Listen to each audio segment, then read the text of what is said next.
Hi, everybody. Welcome to the Black Dragon Tavern. I'm your host, Dante. I'm your host, Deacon. And, wow, lighting looks really dark. I know I put the chandelier down, but I'm just seeing that now, I guess, for the first time. Anyway, we're here live on episode 32. Yes, Uh, sure. yeah, that's what it is. I know I was kind of looking at you like, I hope you remember. Yeah. Um, Oh, because we didn't stream last Saturday, did we? no, we skipped last Saturday. Why did we skip last Saturday? I What do was we have going going with on? friends. Oh, that's right. You Yeah. had social plans. Mm-hmm. You got out of the house. You saw people. How was it? It's kind of weird to be outside, so I'm not used to it. Well, it's like the birthday card you got your mom. Yeah. I actually had to get out and go outside and interact with people to get this card. Yeah, I know, it's crazy. Well, that's cool. At least one of us is getting out and doing some social stuff. You know, I mean, I kind of hope that that increases as we go. But anyway, a couple shout outs before we kick things off here. I just want to say thanks to Wake 186 for tuning in last week. And for the Grumpy Potatoes for giving us a follow. I can't remember if I mentioned that last Friday or not, but that's super cool. And if you haven't checked out their channel on Twitch, check it out. The Grumpy Potatoes. It's really funny. Husband and wife, and they do video game streaming and just fun people to chat with. Hey, Chris, And, how's it going? Hey, there's Chris. Yeah. DM Minecrafter. What's going on? How you doing this evening? Hope all is well with you and the fam. So we're tonight, like I named this episode Once Upon a Time. I'm gonna get my chair settled in here. I'm feeling a little strange sitting up. Like, welcome to DNN Dungeon News Network, kind of like we did last week. But Once Upon a Time. So you and I talked a little bit about this premise earlier, like the reason I called it that, and what got me to thinking about this was I'm in the middle of developing a scenario for Roll20 to run a Roll20 game on the stream live, and you'll be involved in that from a player perspective. And we have 2 open seats. We need 2 other players. So like if you're watching the stream and you're interested, shoot me a message. You can go to any of our socials. Just go to our about page here on Twitter, and you can find all the social contact info there. But it was really funny because, like, I had a Roll20 account last year, or no, 2 years ago when the quarantine started, and I set it up and I ran a game or two.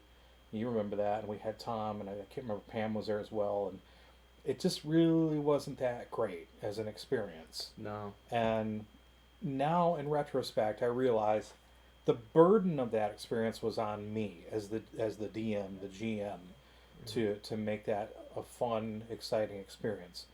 I wasn't really getting it. I wasn't really understanding Roll20. I was really disappointed in their customizability. Is that a word? Sure.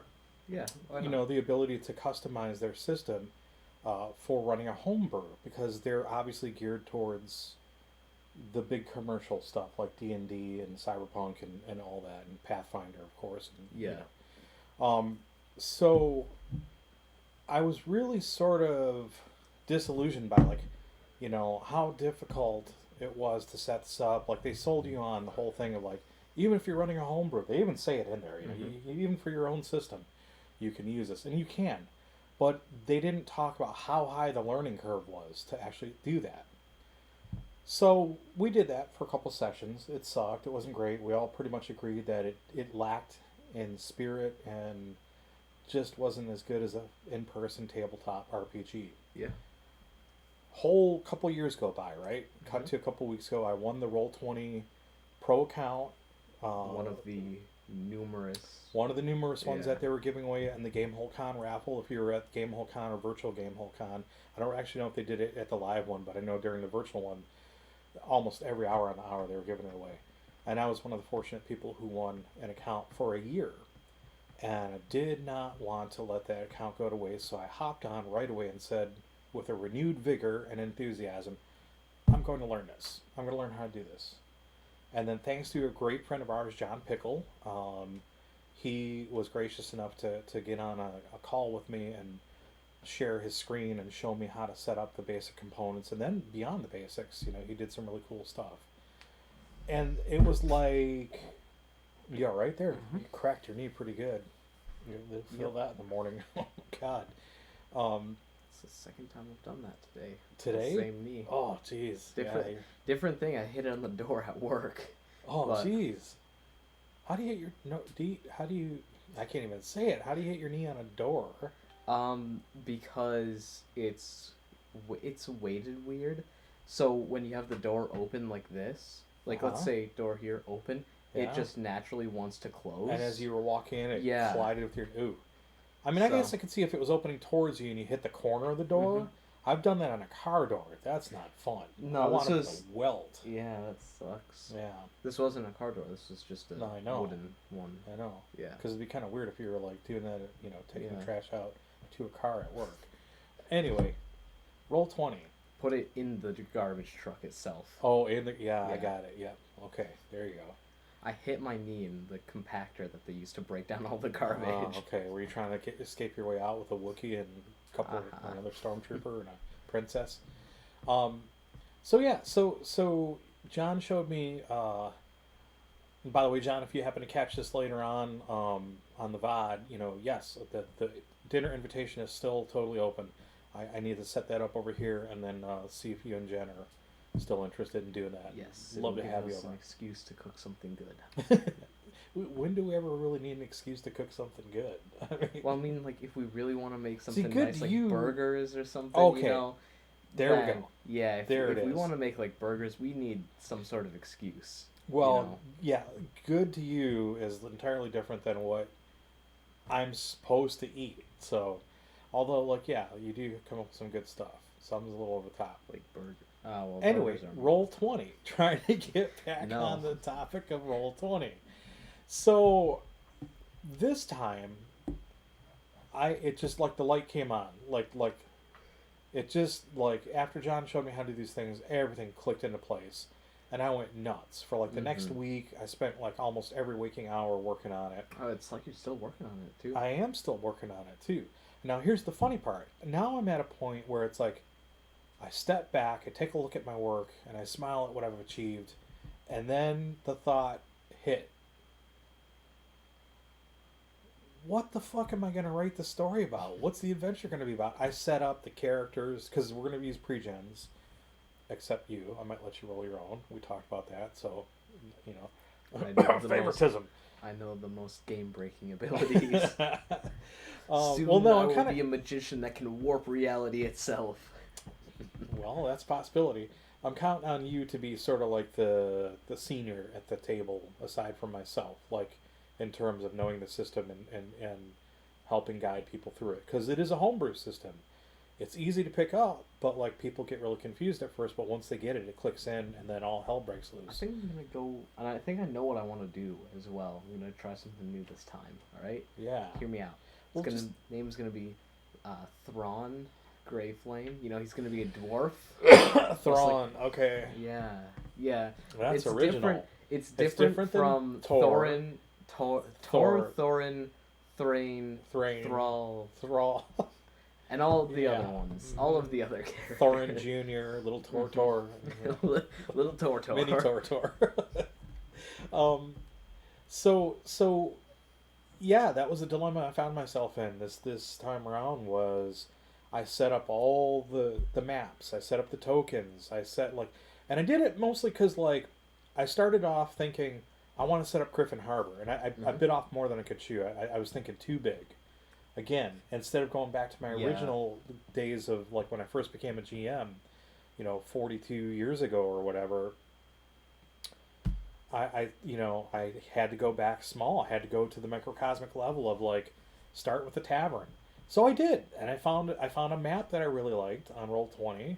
I picked it up, paid $5 for the pack, the map pack, and all the icons and stuff that come with it, tokens. And I downloaded it and I started tinkering with it and I set it up. I'm like, ooh, this is pretty cool. I like it. And so for the first time, aside from when I set up the Dwarven Forge pieces to do the tavern, which was under a different name then, this was the first time that I had actually visually rendered the Saucy Jack. And I was super excited about it. And it doesn't have to necessarily be like the exact representation of the Saucy Jack, but it's a representation. It's enough to get by for this one shot that I want to run. Yeah. Then, of course, that led to me setting up a secondary and a tertiary map, and Those were, I can't tell you because they're part of the scenario. Mm. But then I got See. everything set up, and I got all the dynamic lighting set up, and I tested it from a player perspective. I logged in my dummy account, did all the things. I'm like, this is really cool, and I was super tickled. And again, like, people who are Roll20 veterans might just laugh and go, oh, that's so basic, we're doing this. And that's fine. Because the whole point is, like, I rule on the tabletop. I totally dominate on the tabletop. I can set up a 3D game in real life on a table like nobody else can, and I can run some wicked scenarios, right? Yeah. Keep the party happy, keep them moving, everybody has fun. When it comes to the virtual world, I was lost and sort of like, how do I instill that feeling of terror or that feeling of anxiety, or how do I make the players feel this, and the visuals play a large part of that, but I had to master how to do the visuals. So get it all set up, and like I said, I sat back the other day and I was like, fuck, I don't have a story. Why are they going to be here in this area? Why would they be compelled to go down to this particular place? Why would they? You know what you can do for the. That's just the cat I trying know, to get in. she's Yeah, really trying poor though. kitty. You know what you can do? You can always fall back on the classic "evil is there." Evil is there. Oh, Yeah. that's not a trope. Yeah. I No, mean, think about it. There's evil like, there. so so it made me. It caused me to Improv. stop. Yeah. Well, there's improv. There's that for sure. But it really gave me pause to stop and reflect on, like, well, what's the purpose of the game? So the purpose is, okay, one, not to let this account go to waste and sit there for a year and then it runs out, and then all of a sudden now $100 I have to pay for something I may never use or don't know how to use. I would actually, a year from now, I would run this. When we can't meet in person, I would actually use this, and I would keep the pro account level, because, okay, it's like $100 a year. There's 12 months in a year, so it's less than $10 a month. And for me, we spend Alright, I'll let her more in. than oh my god, she's got her claw under the door like aliens, and she's gonna like tear the whole thing. I got a thing to say about aliens that I learned the other day. Come on, Zuzu, take your sweet time. But the point is, I would renew it. I would totally renew it. I think it's something I would keep around. I guess we'll see after this year. We'll see how it goes. So here I was, stuck with trying to figure out, wow, okay, I haven't done this in a long time, where I've written a story around the setting or the map. Because most of the time I start with an idea, a concept, a story, a vision, a dream. And I go, that would be a cool adventure. I just had a dream the other night that I thought would be a really cool adventure, and I started writing about it. And that's usually how I do it. Filling in the blanks, the rest of that for me is piece of cake. As long as I write out the plot, the storyline, the NPCs, all that, I can, like, it's easy to throw a game table up here and then throw terrain down and build around it. Yeah. And say, that's it. That's exactly it. That's what I wanted. And here are the NPCs who are going to fill in, and here are the baddies, and so on and so forth. But this one, again, it took me back to that initial challenge of writing a story around an adventure. So I thought, well, that might be a good topic to talk about. You know, what inspires you to create the scenarios that you run, and where does that inspiration come from? Like, do you look at a map sometimes and go, oh, I could see an adventure happening there? Or do you imagine a setting like a marketplace or, a thieves' den and say, oh, I'd like to write an adventure around that? Or do you come up with the story first? So, like, for you, being a new GM, what's going on in your head thinking about how you create your stories? What's going on in my head is, I think, what a lot of people would call white noise, where it's like static, and sometimes there's some clanking, like something just broke. Every now and then I'll get an idea, and I'll be like, I should write that down, and then I never do. So you hearing this, Chris? He says improv. So, I've only made like one kind of story for a game, and that story, I think it's pretty good, and it's kind of like, a mix and match type of thing where some stuff I've come up with and said, hey, this would be a cool idea to do this, or hey, this would be interesting, and then and then some of it would be like, oh yeah, this is just a module that I stole and changed around a bit, you know? Mm-hmm. So it's kind of like taking what maps can I find, what modules can I find, what have I come up with, and then how can I connect all three of those into one thing, you know? Yeah. So I think part of the challenge for me too recently, especially with this experience, was I had a different brain cap on, if that makes sense. I was wearing a different hat. I had my creative mode on, but in a different had creative your way. other tinfoil hat on, yeah. I had my what? I said My you had your tinfoil hat on. Ha. Anyway, I had a different type of creative hat on, and it was I had to learn a new system and learn to stop making the same mistakes that I was making over and over and over, and I did. You know, after watching several videos and things and figuring out, well, why I'm doing this, I'm doing the steps. Why aren't they working? Why aren't they taking? Why aren't these settings that I'm putting in for these character tokens saving? Yeah. And then I finally figured it out. Like, it took 3 videos to figure it out until somebody finally explicitly said, by the way, if you've set these up and you do this, they won't save. And I'm like, oh, now it makes sense. And then it was leapfrogging forward, you know, okay, now I know how to do that, put that behind me, remember it, park it in the brain, but go on and do other things. So it's not like I haven't done that type of story writing before. It's just I haven't done it in a long time. Yeah. And especially because I haven't thrown a game in a couple years since, you know, COVID started, and and so it's like, you know, you got to dust off those skills again, because I totally, being a student of art history, I can look at something, I can look at a building, I can look at a sculpture, and imagine that and the people who created or the time that they lived in, and that excuse me, and everything else starts to unfold around it, you know. Yeah.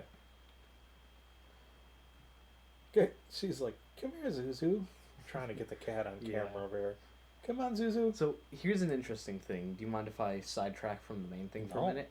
You mentioned Alien the other. Oh, the yeah. other, She's sticking her claw I don't know why I over was the going to say door. the other day. I guess I'll just say the other minute. A few minutes ago.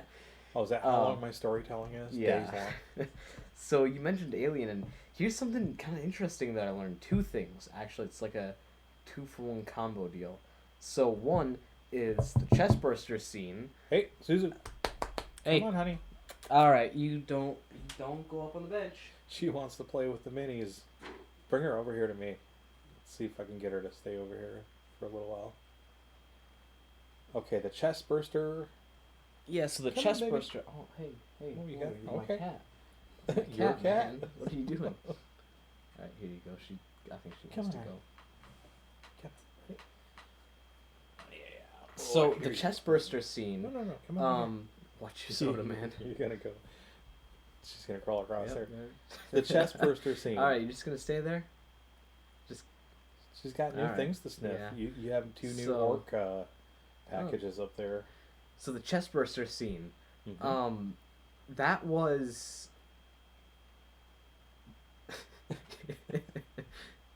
You hear her purring the mic. Yeah. Bringing ASMR to a new level. So that was all kind of like, they, aside from John hurting because his chest was John hurting. blowing up, I see what you did they didn't tell the cast about that. They didn't say that was going to happen. They didn't mention the chestburster at all. They were like, hey, you're going to have a dinner scene where you're talking about this. And then they pulled him to the side and said, hey, when we give you the nod, you know, lie on the table and your chest is going to explode, and we want to see how they react. And So then they strapped him up with the gear or something? Yeah, or? they Oh, did, wow. but they didn't tell any of the other cast about that. And then they were like, all right, you're going to shoot this dinner scene, and he's just going to be, like, talking and setting up the story. And then when that happened, they were all like, what the fuck? Hi. What is this? So, No wonder the looks look so terrifying. Yeah. You know, they look so terrifying. But here's the other thing, and this is on the subject of... Okay. She's like, you do not need to be on camera. Yeah. I will block you. So this is on the subject of Dune, a movie that we both just watched Yeah. recently for the first and second time. Yeah. So, Gady Prime, the homeworld of House Harkonnen. Mm-hmm. Do you know the inspiration for that in the new movie? Do you know what that's from? No. There was the Dune movie from what, 1984? 82 or 84 with One Cal of those, MacLachlan yeah. is the David Lynch one. Might have been a little later than that, yeah. Yeah. Either way, I would go as far as to say it wasn't as good as the new one. Yeah, that's fair. So, I mean, it there was was- different. It yeah. was a different movie.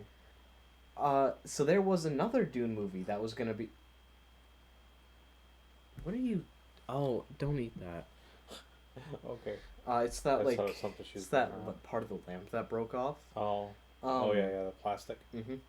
So there was another Dune movie that was being made, and it never ended up being released. And it was done by H.R. Geiger, and he Huh. did all of like the design and all that for it. So, Gady Prime in the new Dune movie it kind of looks that way because they didn't directly use his, but they kind of took what he had jotted down for the House Harkonnen Yeah. world, and said, "This is really cool. Let's use this." Yeah. So that's all.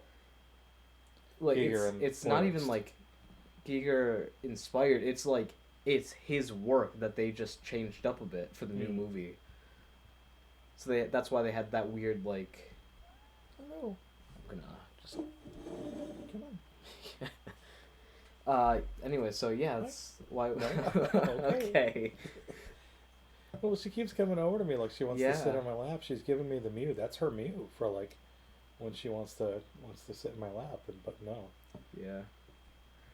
she's probably just asking for my approval if it's okay to walk around. She thinks I'm her mama. You know, like if you remember when we got her, it was winter of 2019. So it was like February or March. There was still snow on the ground when we went to see her at the house where Yeah. she was being kept. She was a rescue cat brought up from down south through an organization that has a no-kill shelter. And then when I picked her up, she crawled right up here and put her little head right in here. And you know, she slept with me. She just followed me around like mama kitten because I took care of her, put her in my jacket. She loved that, and she would just purr like crazy. Then later that year in August, that's when I had the heart attack, and I was gone for 5 days. And when I came back, she was just like going crazy, you know. So I'm her big mama. Yeah. Anyway, yeah, that's cool to learn. Like, we were just on the subject of other people who have written screenplays for movies that didn't get adapted, and William Gibson was one. Yes, You know. for it was for Alien, wasn't it? Yeah. It's for Aliens. So Aliens, yeah, yeah, not Aliens the- or Alien or Aliens the original. I It think was it's the not. It original. was not the first movie. It was one of the later ones. I think.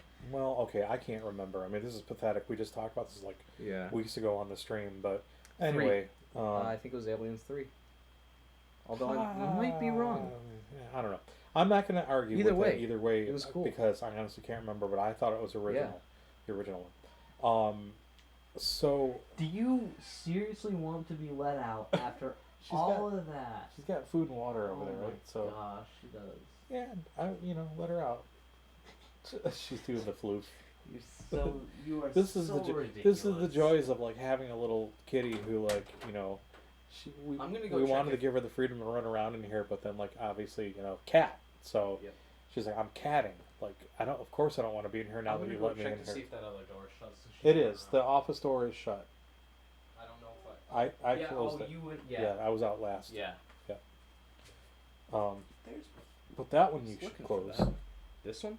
Yeah. I figured. Well, it shows up on stream. It's just kind of like nobody wants to see like zoom in on our mechanical side of our When we start hearing meowing in dungeon. another 2 minutes and 37 seconds, Yeah, well, we can just work past it. But yeah. So anyway, Gibson and the screenplay that was never adapted. Remember I Yeah. talked about they're going to do a Yep. book about that. But yeah, Giger I don't even want to try to delve into the psychology of an artist like that. Like, No. you look at the artwork that he creates, and it's something. I like it. It's disturbing, It's cool, but it's like, huh, that's interesting. disturbing and Yeah. interesting, and like, but it's, I hate to use the analogy, but I'm gonna do it. It's like looking at a car crash. You can't look away. You see a car crash on the side of the road, and you're like gawking. You just can't turn away. But It's kind of like, oh, that's a except nice for drawing there, little Timmy. Have you showed that to your little therapist? Timmy, he would have, but Timmy fucking died. So I know that's probably wrong. I'm going to hell for that, right? Yeah. Yeah. Okay. So anyway, back to Once Upon a Time storytelling. Yeah, there we go. So inspiration comes from all corners apparently, and I just it's funny. So now that's the quandary I'm stuck in, is writing a story around this. I don't know what to call it. Map. Map series of maps that I set up in Roll20, and actually making an adventure out of it. And I think that's why I asked you for the story engine. Yeah. I'm gonna convert that, I think, to fantasy, because the way that you fleshed it out based on our conversation was more for like your cyberpunk game. But again, I think we could do it either generic or do it specifically for fantasy scenarios, and it's a good engine. I think we did a good job on that, so that'll help out. I do have some ideas. Love me some Geiger. Is it Does my Giger or bro. Geiger? I always say I it think like, it's Giger, but like people say Geiger counter, and that's kind of, I think, the same spelling. That's the radio. oh, so he invented that. He did not. I don't think so. So That's like Thomas Dolby did not invent Dolby's sound system, which I was misled to believe he actually did in my childhood, in my youth. Um, you got him a bit. Oh, that's cool. You got him a big coffee. Was it like a coffee table size book, Chris?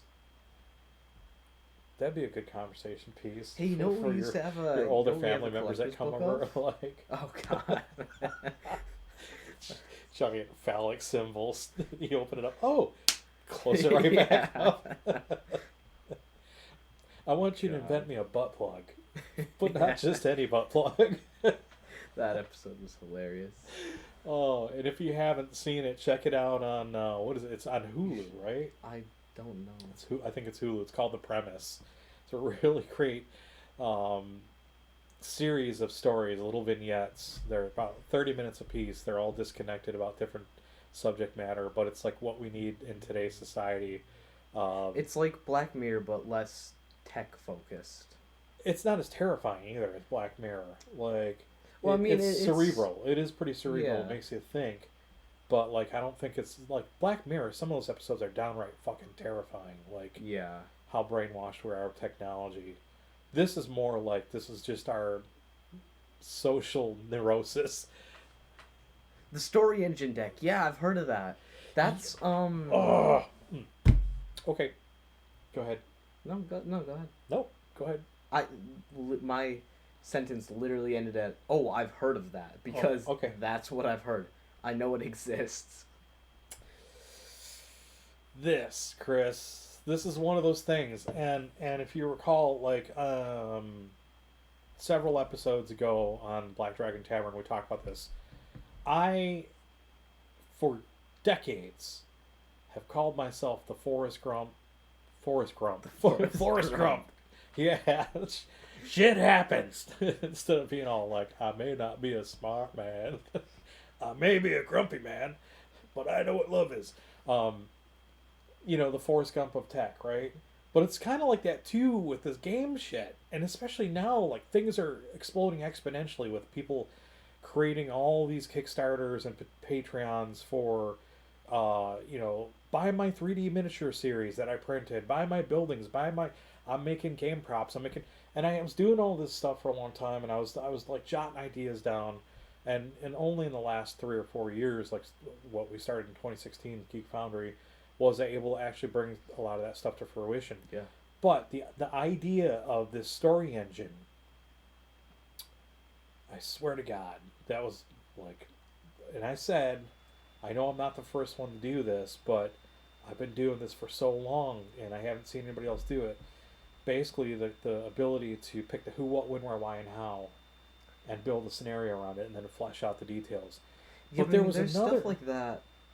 There's stuff like that that you can find like way back. Like, I think the original Cyberpunk rulebook from like whenever that was, early '90s, Right. something like that. Had So, one. if you recall, my original statement was, I know I'm not the first one to do this, Yes. but in the manner in which I was talking about extending it when we were driving in the car the other day, I don't want to say on the channel because somebody with some angel funding or some VC venture capital funding will pick it up and go, "Oh yeah, thanks, I'm rich," and I'll be like, "Biatch." Not really, but I wish you all the best if you can do it, if you have the means to do it. Point being, Wish all the best if you can do it, but also watch your back Yeah. because somebody's gonna be angry. oh God, I just had this funny little scenario in my head, but never mind, I won't go there. So yeah, so like, do you remember the rumor cards, the rumor mill cards that I printed? And I actually had a picture of a mill, like a medieval mill on it, and it was like Yep. the rumor mill. Somebody came out with a deck like that of rumors, and they went to like somebody like the Game Crafter and got the cards printed up, and they turned it into a Kickstarter, and then got them professionally done.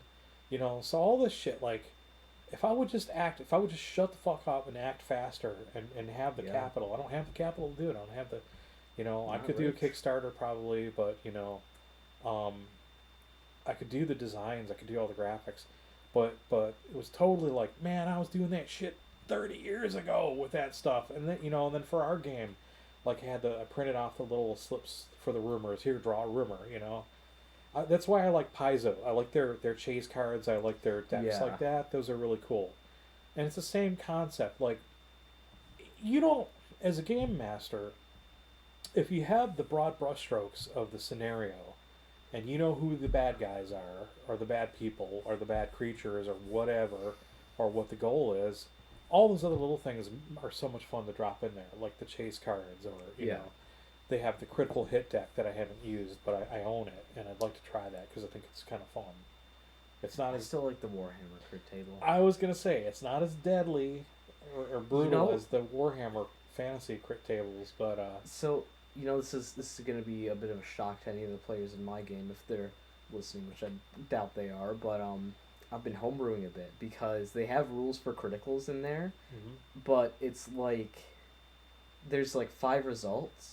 So I've basically been saying like, all right, we'll take the same like. That's an odd number. Why not 6? And you could do it on a D6. I've just pulled that number out. Oh, of my okay. ass. It's just like a set number Okay. of crits, and it's like crit head, crit chest, crit legs, crit Okay. arms. Same thing over and over and over. Yeah.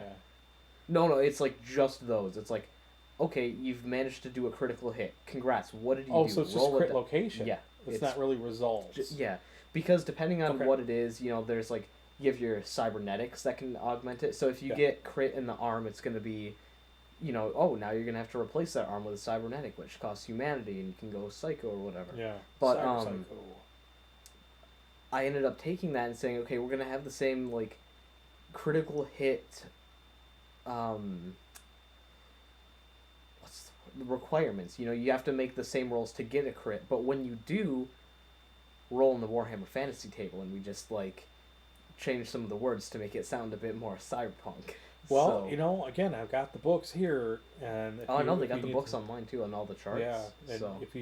I know, but like there are times where I do the same thing. I'll pull up a PDF on one monitor. I'll have my working copy, my working draft of my rules in this one, and you know what I've come to Discord realize on the other very one. fast. What's that? This is gonna make me sound like I'm going crazy, but 3 monitors isn't enough sometimes. I need like a fucking security room with wall of monitors for all the different you shit need I the can Wall pull Street up. stockbroker option. You got like 6 or 9 monitors up there, and you're like flip. Yeah, I could do that. All I need is another GPU, a couple like metal mounting racks. Yeah. I'm there. Yeah, can't get to your desk, or get out of your room at that point because you're like caged in by LCDs or LEDs. Anyway, yeah, it's an L desk. I'm gonna have both sides of it covered. Right. Well, that's kind of how I have mine now with my work stuff and my personal stuff, literally like wrapped around the hell. Anyway, so yeah, dude, that'd be so fun. You could do that like a hacker in a 1980s movie, you could be like typing like that, and then you swing over to your other keyboard, you know, or like this, Yeah. like the trying to Yep. get my other hand in. Where's my other? It's Here it is. yeah, Like like you're playing synthesizers Yep. in the '80s, yeah. on 2 different racks, and this one's got 3 of them, and that one's got If you 2. really want to go Yeah. like 80s cyberpunk, you could just get the what was it, Ghost in the Shell fingers? You know, the ones where Yeah. it's like psh, psh, psh, and you've Yeah. got like 10 more fingers. To Or type Johnny with. Mnemonic had Yeah. and you get the VR shades, and you're like, There was a story I heard about a while back that made me think of Johnny Mnemonic, and I was like, that's scary. It's on the same topic of implants and all that, uh-huh. and it's a smaller one. You know, it's not that big. Guy got a laser eye and all that. So this guy, Pew, pew, pew. yeah. So this guy, I can't remember where I read this, so I'll have to double check it. But basically, short story is there's this guy, he had clinical depression, and he ended up getting effectively Asia's Wall of Sound keyboards. Asia was a band in the Yeah. Yeah, that makes more sense. So basically, it's this guy with like clinical depression or something like that, and he ended up getting. Chris, weren't they the ones that did, or am I misremembering this now? Personally, I don't want to be reminded, but please tell me. I want to get that out of my brain. Were they the ones that did the final countdown? Oop, I shouldn't do that on. I don't think that was them. They were a big band back in the 80s. Anyway. So this guy had like depression or something like that, and he got a chip in his head, and it's not like you can like store data on there and all that, but it was more just like, we're gonna like kind of tether your neurons. It was like a neural inhibitor. Yeah, basically. and what it did is it kind of like overrides the part of your brain that makes serotonin. Yeah, I think so. The Yeah. happy chemical. Well, the guy that's here. No, they weren't the ones that did it. Okay, you don't have to tell me who it was. Yeah. I think I just remembered who it was. I was sadly. gonna say, like, I don't think it was them, but so he basically got this like chip or something like that it basically overrides that part of your brain so that it's producing serotonin on a more regular basis or more often or something like that. So it was kind of interesting to see, like, oh, that's cool, you know, you can like maybe not cure that, but Thanks, Chris. I'm gonna have that song stuck in my head for the rest of the weekend now, you bastard. so it was kind of cool to see, like, okay, you can use this to like treat depression and all that, but at the same time, you know, it made me think immediately of Johnny Mnemonic, because we don't have the technology. I mean, I guess we do actually, but like that's a pretty impressive thing to make, and I don't think we have the technology to make that like super small. So like, you got to take something out. You know, even if it's a little bit, you got to take something out Your to make childhood room in there. memories. Yeah, so it's like, how far is this gonna go till we get to the Johnny Mnemonic point where you gotta literally like remove a chunk of your brain and the memories along with it to like put in something new there, you know? Yeah. And that's kind of like, Yeah. I was like, ugh. Not Well, a fan of that I'm idea. not like, I don't claim to be any expert on the anatomy of the human skull, you know. The way that But, the way that I understand was like- underneath the skull you have a membrane, Yeah. which protects the brain, Mhm. and it's kind of thin. It's tough, but it's kind of, you know, Yeah. not that it's malleable, so you can poke on it and make somebody like twitch or whatever. God.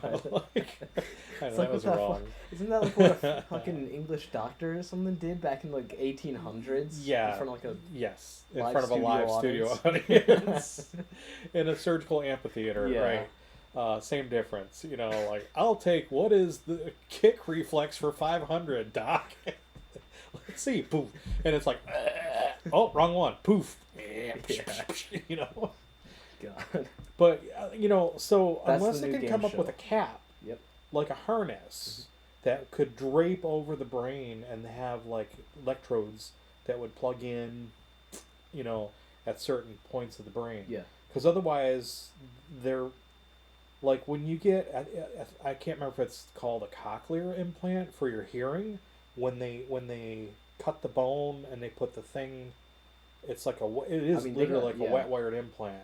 But they gotta they gotta crack that shit. They gotta get in there. They have a brain stimulator to treat Parkinson's, Tourette's. The wire runs behind the ear and down The power pack behind the rib cage. Yeah, okay, so that makes Wow. more sense. Like, you're not putting the power pack directly in your brain, which, thinking about that now, it should have made sense already, because Yeah, that seems like a very kind of dangerous thing to put in your brain. I suppose. Like again, when you're talking about electronics at that Oh, level, hold on, power pack in my brain is overheating. It's a- Gotta give it. lift Hold up the on. latch, pull the Yeah. plug out, put it back in. Okay, we're all Just good. wait till we start doing that with like nuclear Or you, power. you go and the head goes. Oh, Do you remember Total Recall? yeah. Oh man, that Yeah. was creepy. The Um, whole head. you know what you can get in Cyberpunk What? that we were talking about for one of the characters in my game. What's that? You can get it's called like a subdermal pocket, and it's effectively like a I have one of those. it's like a Dude. 2-inch by 4-inch pocket of skin with a quote unquote real skin zipper, which is supposed to be like Oh, I don't have a zipper. no, it's supposed to be like a zipper that you can just. But we were talking about it, and we were like, wouldn't it be cool if instead of just being able to like zip it or whatever, you've got this tiny pocket, because one of the players in there is an ex-lawman. So we're thinking, okay, what if you have like your police pistol, whatever, your revolver, whatever it is. What if you have that, and if you need to like sneak it into some place, because having the pocket gives you like a whatever bonus to your stealth or to Mhm. your conceal and reveal checks. Mm-hmm. What if it goes like in your ribs or something like that, and you can just put the gun in there to hide it? Like you an know? extractable drawer, Yeah. retractable drawer. Your father-in-law has an extractable drawer in his chest. Yeah. The neurologist has a awesome. remote to adjust the dosage levels, and he had a remote to turn it off. Wow. That's crazy. That is. The thought of having a remote to control some shit in the inside of your body That's terrifies me. no. And I'm not kidding. And I don't know. I mean, like, I don't think... Maybe No, chat you can see can't it. see it. Like, I got a keloid scar here. I think that's what they call it. Like, Yeah. after... but I do have a subdermal pocket. That's what they had to do. They Yep. made an incision through the skin, through the epidermis, into the muscle, and then they stretch it like a pocket, and they stick a forceps in there. Ugh. And they basically, like, create a little pocket in there, I wish I didn't. and then they stick the defibrillator in there. Now, mine is a combo. It's called an ICD device, inner Chest device. implantable cardiac device is Sounds what close ICD stands for. Implantable cardiac device, and mine is a combo pacemaker / defibrillator. Now, many people have pacemakers. Yeah. A smaller percentage have defibrillators, and that's to kickstart my heart if it stops Yep. because of the condition I have. But what's cool is they stick it in a pocket, just like a t-shirt pocket. The scary part is there are 3 leads that come out. 2 go into the lower chambers of my heart, 1 goes into the upper. So both chambers on the left, 1 chamber on the right. The upper right chamber in my heart's the only one that's doing what it's supposed to be doing. Actually, both of the right side is, but that's a whole other story. But the scary thing is they have to run those wires through a blood vessel. Yeah. And that's where, like, they have the microscopic, laparoscopic, whatever the hell it is, and they follow the camera through the blood vessel, and they go, oh, it branches to the left, branches to the right. Imagine being the surgeon that's got to follow that shit to the point where he can come out and then have it screw into the tissue, the heart tissue, the actual muscle of the heart, so that it anchors itself like a worm Yeah. burrowing its way into the muscle. In a way, And then that'd be Then the heart has to scar Mhm. so that it grabs and Yep. latches that thing in there, which is why I couldn't lift my arm for 3 months. Yeah. Or lift anything Yeah. with it. And it's really cool, but it also just kind of makes me think like, yeah, wow. Medicine is fucking gross. It is gross, and it's like, I think the thing, it's fascinating, it's beautiful, and it's gross. And the reason beautiful's is the word. beautiful in the sense that, like, the human brain is an amazing thing, that we've evolved to the point where we can heal ourselves now to a certain degree. We can help people. We can help improve their lives. We can make better lives for them. That's a beautiful thing. They It's- could do that in the caveman times too. They poked a hole in your skull to I- let out the bad spirits. I've read about that. Well, that's not what I read about, but I've read about stuff where they do that. Well, yeah, I mean, that's how all medicine is. They poke a hole in your skull to let out the bad spirits, and then they give you some heroin. Well, some people have done that, but anyway, this is my theory on that. My take is that It's gross because it's not the norm. We're not conditioned to seeing the inside of the body. I don't think Yeah. this is going to sound like a bold statement. I don't think we were meant to. The average human, the average person on this planet, wasn't really meant to see the inside of somebody's body. Sadly, we Trepanation. Yeah, isn't that the? I think that's what it was. Yeah. what The like the drilling the that tiny drill in the into hole. it, Yeah, yep. So like when you see disturbing images of somebody who's been shot or had, I mean, this might be too graphic. I don't know. When you've seen pictures of wars, Yeah. especially like in modern times, It's kind of like, oh, it's ugh. scars you, and you sometimes can't shake it, because I don't think we were meant. First of all, we're not meant to be that pile of bones and fragments on the Yeah. ground with our brains scattered across the sidewalk. That's we're not supposed a that we're not normal supposed to be there. human shape. And that's not a normal human shape that we're conditioned we grow up to see, and it's shocking, and it's Probably not terrifying. that healthy It's either. simultaneously what's that? No, it's not good for the health. It's you catch No, a quite case to bad. death like that. That's quite traumatic. But point being is like when you see it, immediately that's wrong. Like it's at an animal level. Like Yeah, it's just like, oh, that's not no. I know what a human should be like, Yeah, and that's not not it. And it's freaky. And it That's a bit- scares the shit out yeah, of you. it's And like, yeah. so you get that image seared in your head, right? And like that's why the early days of the internet sucked so badly. They were so cool, and they sucked so badly at the same time, because there was just unfiltered stuff out there that you're like, I wish I would have never have seen some of the stuff that I did, because I'm still trying to get it out of my head, and it's bad, like just traumatic bad. Like nobody should be putting this shit up there without some sort of blocker. There's whenever I think stuff like that, there's always a reaction image that comes to mind. It's a screenshot of a tweet from a long time ago, like a couple years ago, and it's just this guy saying like, yes, what a horrible day to have eyes." Yeah, exactly. Yeah, it's like, oh, well, that's Yeah. burned into my memory now. Yeah, That mind sucks. bleach. Yeah. But Hey, anyway, so the mind point. bleach, yeah. So the point. Trepanation, you drill a hole in there, you pour Yeah, the bleach there you in, go. you're all fixed. It's like we're gonna detox your brain. Oh god. Just drink this shake. Look the other way. Yeah. Zzz. Power drill. Just look at the rabbits. No. Oh man, but yeah, medicine. Like there was a really great show. I think you would enjoy it. It's called The Nick, and it was about this hospital in New York at the turn of the century, where they were I think I know pioneering this a one, whole yeah. bunch of Mhm. different treatments. And Didn't you and Mom watch this? we did. Yeah, she I started to remember. watch it. I remember she was the one telling me about it actually, and she was like, "You should watch this." She started And- watching it and she stopped. And she told me, "You have got to watch this. You would love this." And I Yeah. did. I was hooked. We watched that all the way through. It was amazing. It was just like, wow, you can't believe some of this shit they did. And the most unbelievable part is like that's history. They actually Yeah. did this stuff, and that's how they made advancements in modern surgery and whatnot. And you know But, what the other crazy part of that is? Didn't they just like buy like black market corpses that were like dug up from grave sites to Yes, use that on, they or did. to test that on? Or who Yeah. or those who had just died indigents and whatever, and instead of burying them, they brought them in. Yeah, Yeah. So they acquired their bodies several different ways, and it was questionable because at the time there were laws that prohibited that type of thing.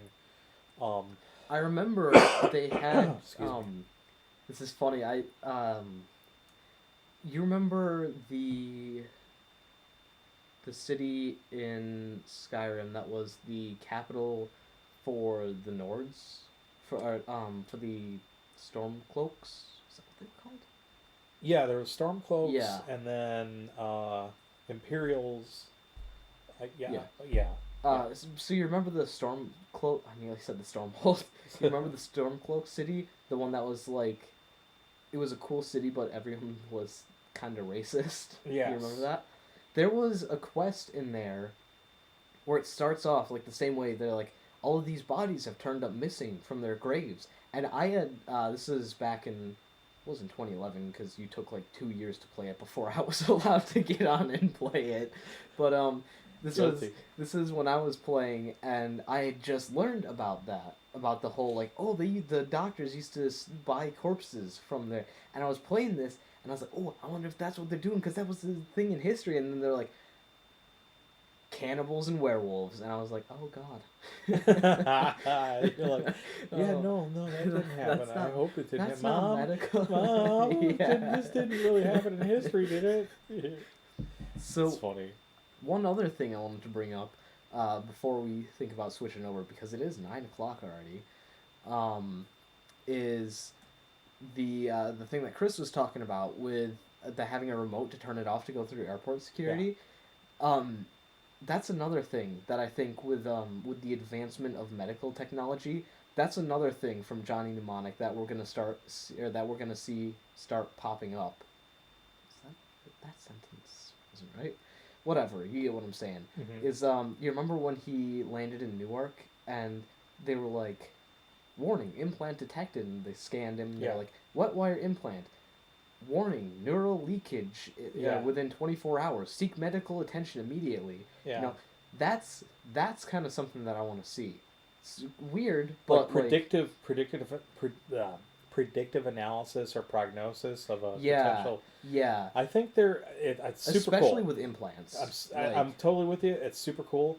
I think because we're such a litigious society that there's a fat chance in hell, or Ice Cube's chance in hell that would happen. Yeah. Because like the liability aspect of it, like what if you go into a panic and you have a heart attack and it's like undue stress because you told them they were going to have anal leakage in 24 hours or whatever. Do not take this pill. It causes anal. My anus is bleeding. Yeah, I remember that. Peter Lee turned me on to that. Oh my god, I never laughed so hard. And I couldn't stop watching it like a car crash. But that would be kind of cool. You know, like I think of do you remember Total Recall? Yes. It's Toys Tonight. I just watched that. Where Quaid, he goes through the detector and they show, it's like they show his cool whole thing. skeleton. His whole skeleton. Yup. And then he's got the pistols or whatever, and then you can see him turning from side to side. Like that was a really cool bit of graphics. I watched that. I watched a whole bunch of movies recently. You remember when we watched Ghost in the Shell?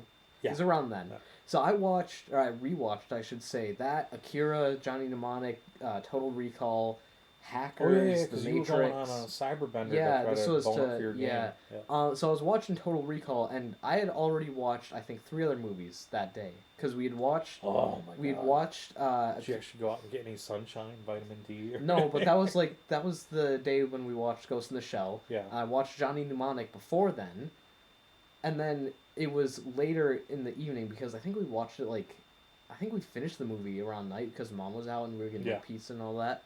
I didn't say anything. So I came back and it was whenever, and by the time that I was halfway through Total Recall, it was already 1 a.m, and at that point I was struggling to stay awake. I was blinking. I was wait, so is he in the machine now? Is this the dream that they're giving him? Or is this actually happening? Or what's happening? I was sitting there, I was barely staying awake, trying to figure out, okay, is he dreaming? Is he still in there? Or did he wake up from the dream, or is he actually on Mars now?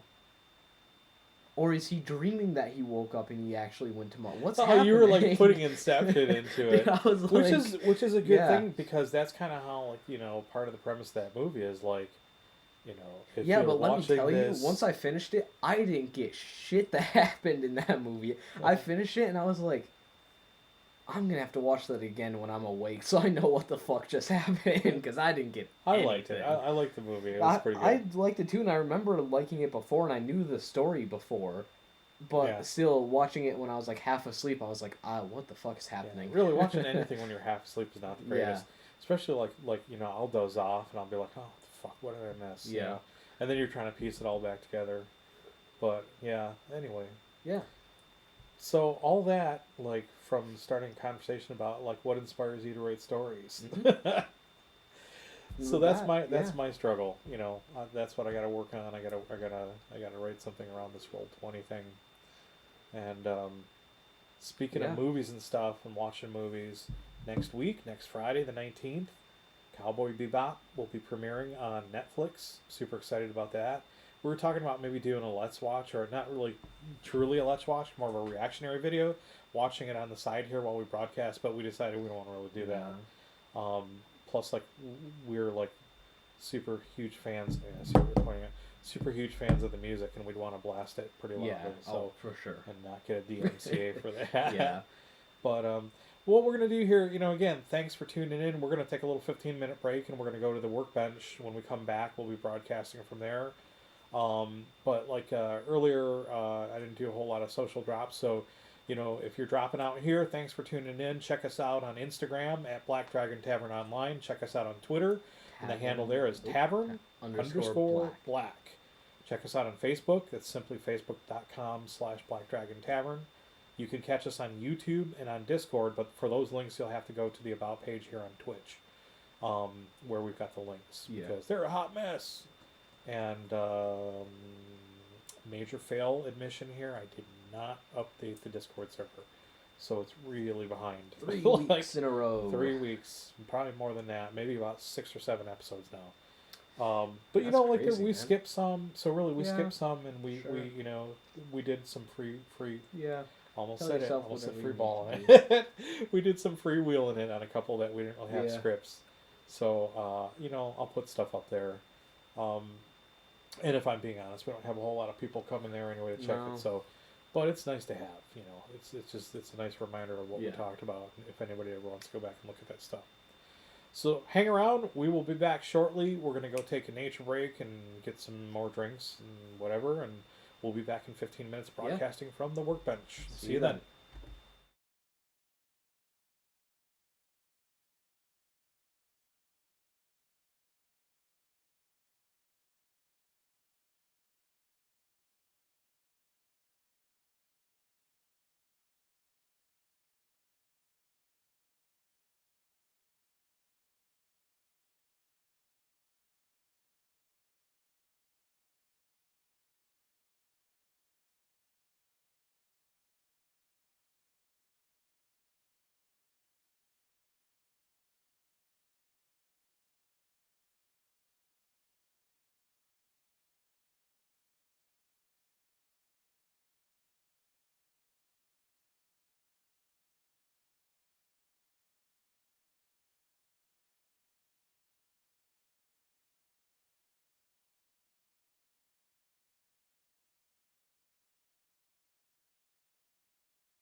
We're back. Hi, everybody. Welcome back to the Black Dragon Tavern. I'm your host, Dante. And I'm your host, Deacon. And hopefully the audio levels are good. You're going to go check that out? All right. But, still working out. Sorry, yes, we are good. Still working out some, even after all this time, some bugs with this mobile version of Stream Deck here, which helps us do scene switching on the channel here. But, yeah, we'll get it figured out. It's a little minor inconvenience. We have other ways around it. But thanks for tuning in. I'm going to pull up the stream here so I don't, in case I miss any chat here. Don't want to miss any chat, I guess is what I'm saying. So, once again, yet another new project on the Workbench for Deacon. You want to talk a little bit about that? Why don't you start? Well, mine's the same. I'm going to be working on these gobos. I'm at the basing stage now, where I'm able to finish the last 4 of them, I think, but 2 of them I got to do shields for. I waited and I procrastinated and I put that off, and I finally decided, yeah, screw it, I'm going to do shields on them. So I'm gonna put shields on 2 of these tonight, I think. Maybe paint those up first, prime them by hand instead of spray painting. All right.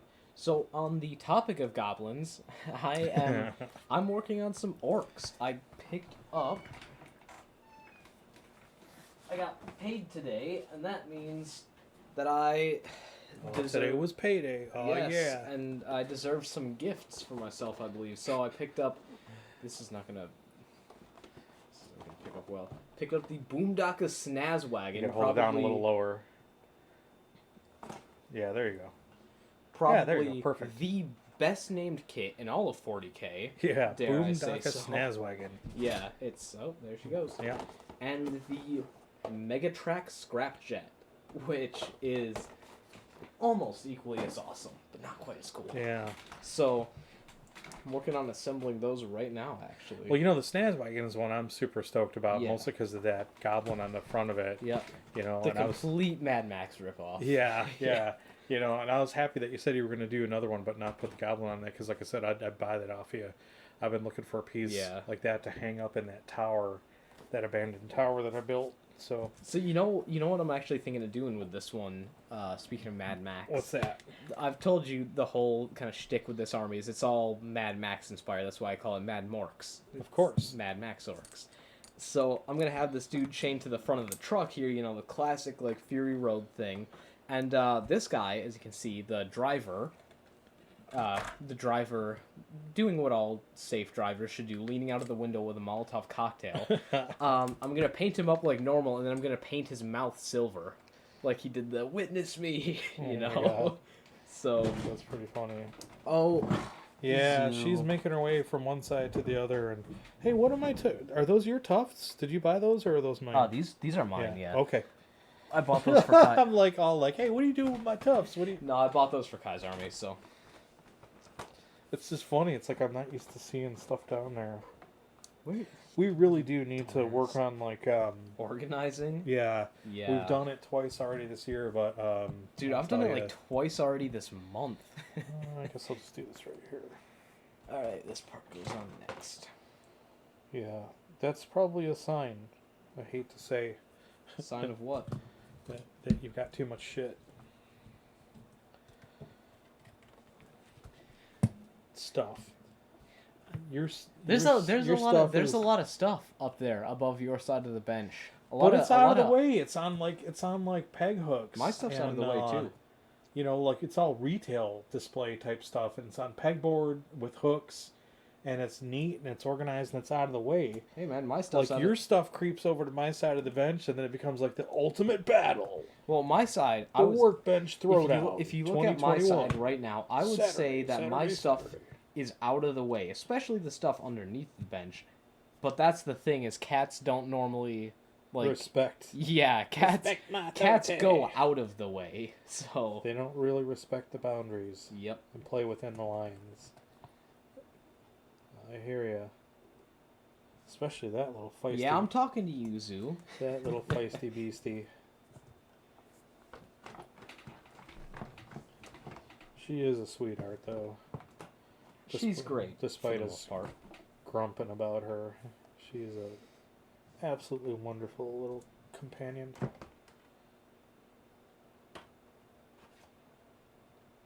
Just wish Pippin would treat her better. Yeah. He's such a bully boy. Where is the... Oh, there it is. So, I don't think I told you, but have I told you about what I am kind of planning on doing with this army for the basing scheme?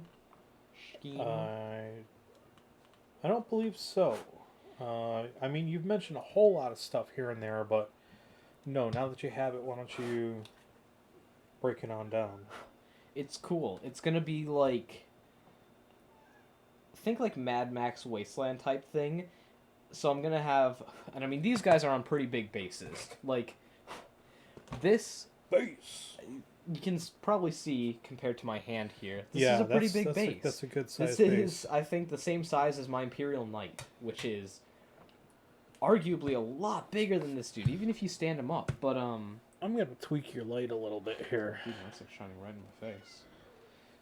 And then the smallest bases in the army are still this big. Yeah. For the bikers. Yeah. So what I was thinking of doing is I don't have any of it out here. I'll just use this. I'm going to take some cork, flat, obviously, and I'm going to glue it down on top of there to make, like, flat strips, and they're not going to take up the whole width of the base, but, going to do that, to put the bikers on or whatever, and I'm going to paint it up like road. Like, paint it black, paint some lines on there in yellow and white, paint it up like a road, and then on the side of the road where the cork isn't, I'm going to be doing kind of like a sandy wasteland, but instead of just like another kind of, sandy wasteland, it's going to be kind of like blue, like an alien world. So Interesting. Why wouldn't you use one of the textured paints and then just paint it instead of putting cork down? Oh, because what I'm doing is I want it. It's a world. So if you don't know, I'm making this army for a narrative campaign, which is a narrative crusade campaign, and we've got 3 worlds in the campaign. And is that the one at Misty? Yep. So one of these worlds is Golgas 7. It's a dead world in the process or in the middle of being terraformed. So I was thinking, maybe they put down, they laid some roads down first to get all of, the heavy machinery in there, Sure. So I was thinking it'd be kind of cool to just have, bits of road that look like they're actual road, and they're a thing that's kind of planted on there not supernaturally, but, artificially placed there. Okay. It's not just a part of the planet's surface that they have worn down from driving on. It's we're terraforming this world, and we're gonna place down these roads to get the materials in there or whatever, So yeah, that's kind of the idea I'm going for, and I think it's gonna be pretty cool. I'm especially looking forward to doing it with these bigger bases, where I'll have a lot more room to mess around with different stuff, put some skulls down, put some different textures and colors on. Where it becomes more like a diorama. Yeah. Than just a normal run-of-the-mill base. And I'm also... Sorry, I gotta get that piece to dry. I'm also going to be experimenting with a whole lot of new techniques for this army that I'm really excited for. Do tell. Mainly weathering. And by weathering, I mean I've done a bit of that. I think probably the biggest thing of weathering that I've done was that old Rhino that I did for my Ultramarines, and to be entirely honest, I don't really like it at all. Not a fan. Where's my scalpel, huh? Is it there? Oh, no, it's not there. I don't have it on my side, I know that much. Your orange, Yeah, hobby knife. I have an idea. I wonder if we left it upstairs after the pumpkins. Tell you what, I'll go check that real quick. Okay. I appreciate it. I just really don't remember moving it. Yeah. I mean, I remember we used it up there, but I thought for sure that came back down here. Oh, shit. Oh no, did I get glue on my... Did. Deacon just ran up to check on this, where we, as a family, I guess, left this hobby knife when we were working on pumpkins for Halloween. I think it migrated its way upstairs. Boy, I should really replace the blade on that thing. So he really does have some cool stuff lined up here to build and to paint. And I'm super excited about that. Because, I've expressed many times here on the stream that I love Orc and Goblin armies. And he finally saw the wisdom in that.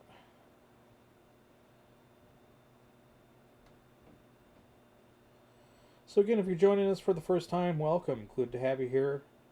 Don't be a lurker, hop in chat. Drop us a line. We love chatting with people while we're working at the bench. We do this every Friday and Saturday from 8 p.m. to 10 p.m. Central. Except for last Saturday. And I think tomorrow we're going to skip it too because we have a birthday in the family. My lovely wife is having a birthday. So Deacon and I are going to help her celebrate that. Big old dinner and a movie, likely. You couldn't find it? Nope. That's not good. Shit. Okay. And I'm really racking my brain because I've seen it recently. And I mean, I've got another one here, but it's not as good. I got to change the blade on it. No, I know that feeling. Yeah. But anyway, so yeah, every Friday and Saturday, 8 p.m. to 10 p.m. Central, here on Twitch.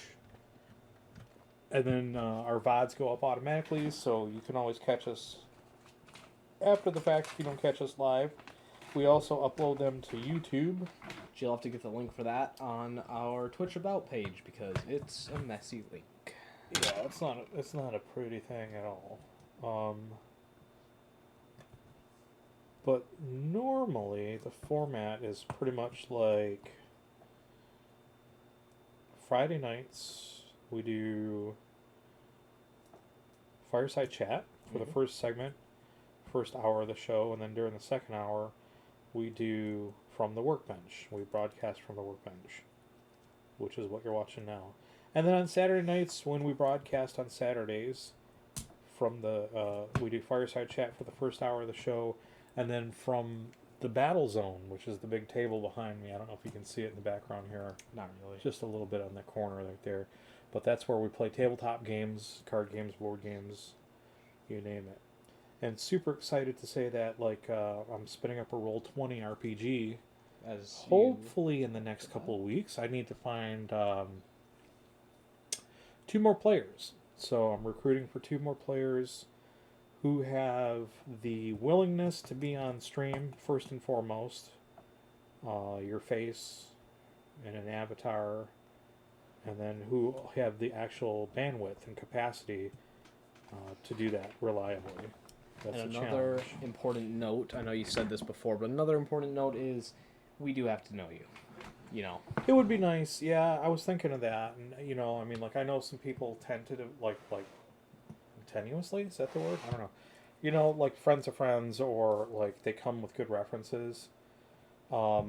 It's mostly just because we have a reputable stream. We want to keep that reputation. We don't want some off the wall shit going on where we get smacked down for copyright or whatever, and we lose our channel. Yeah. Because that would put me over the edge until All right. Yep. Berserker mode. Berserk. We all said it. Yeah. Berserker. I love.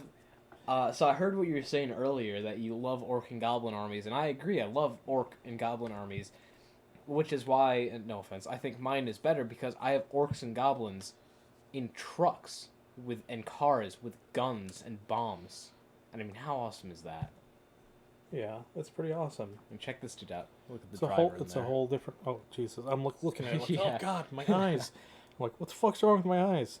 Yeah, let me look at it this way. It's better. Yeah, that's cool. It is so awesome. Yeah, I mean it's different. It's like you have like that, different type of fantasy Yeah.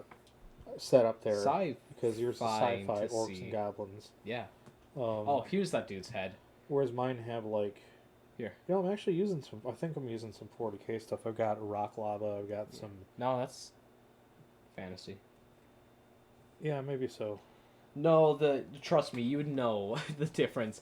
The fantasy ones are like rock lava, it's a giant wooden construction that throws rocks, and the 40k ones are like, this is a teleportation device that sucks up grots and teleports them inside other people's bodies and then explodes them. Ew. Oh, it's a real thing. It's cool. It's called the shock attack gun. That's what they use on the shock jump dragsta, which is another one of the orc trucks. But it's really cool. Look at this.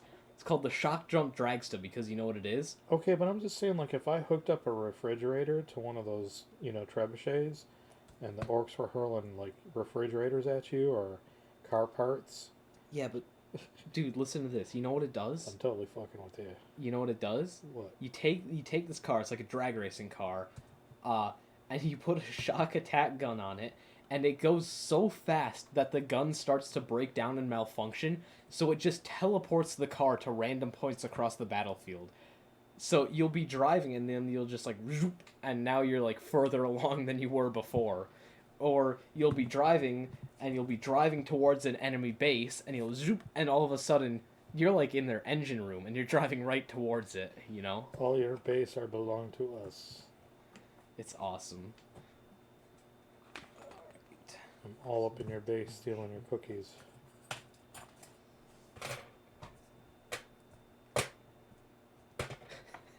Have I shown you the Russian Santa video? No, I don't think so. It's hilarious. There's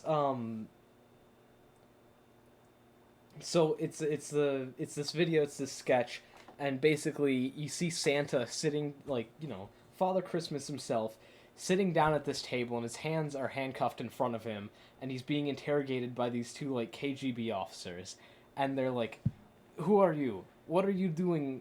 What is your sleigh? What technology is this?" What technology is this? They're asking like, "How do you do this?" And then they're asking him like all these questions, and they get to the end, and they're like, "Why are you doing this? What do you do?" And he's like, I just bring gifts to all of the children of the world."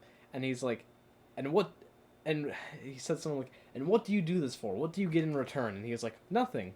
I just spread joy and happiness." And they look at him and they say, "Nothing in return. So you are a communist." and then Santa's like, "Yes, comrades. Why do you think I wear red?" Oh my god. So that video is hilarious. And I can't even remember why I brought it up.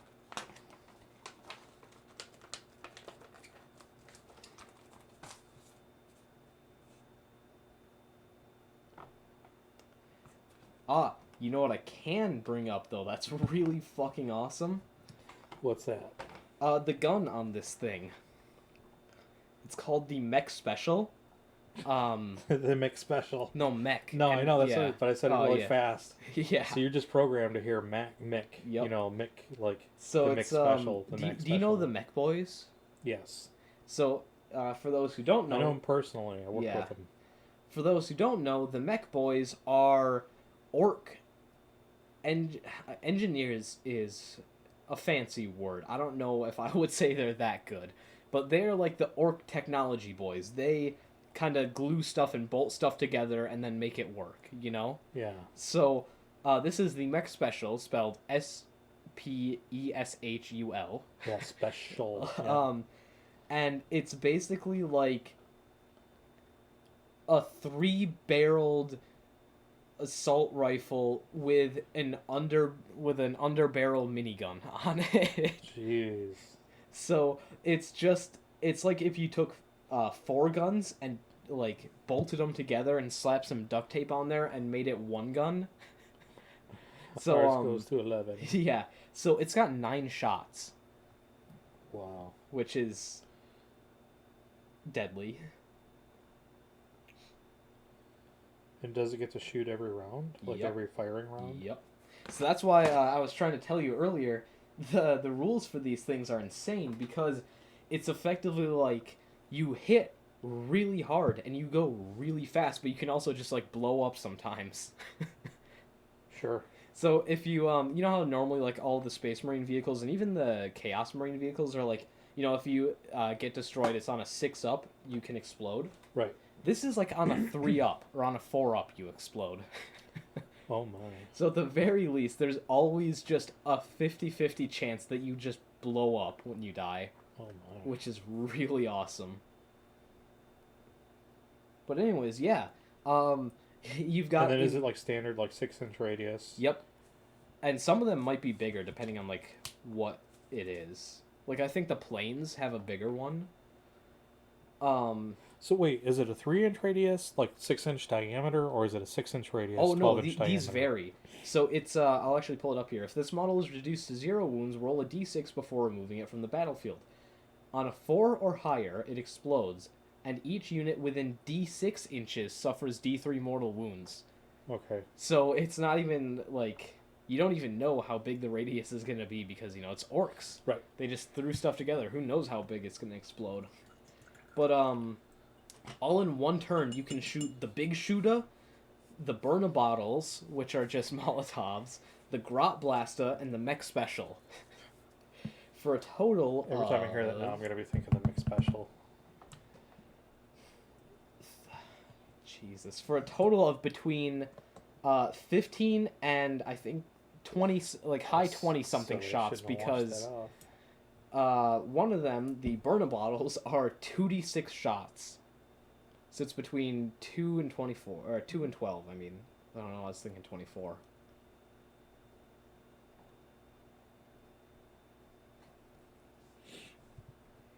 It's all sorts of stuff. And then the other one that I got, the Megatrack Scrapjet, that's got I don't know what all it has on this data sheet, but on the model, it's got like 6 missiles, 3 machine guns, and a giant drill, and that's just on the front of it. And then there's a little turret in the back, like an aircraft turret manned by a Gretchen. Oh, thank God you said turret, because at first I thought you said turd, because I'm working with this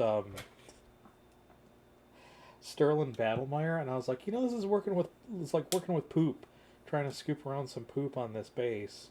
And then you're like, it's got this little turd on the back. I'm like, wait, what? The little turd on the back is the little turd that could. Oh God, Mr. Hankey. Alrighty ho.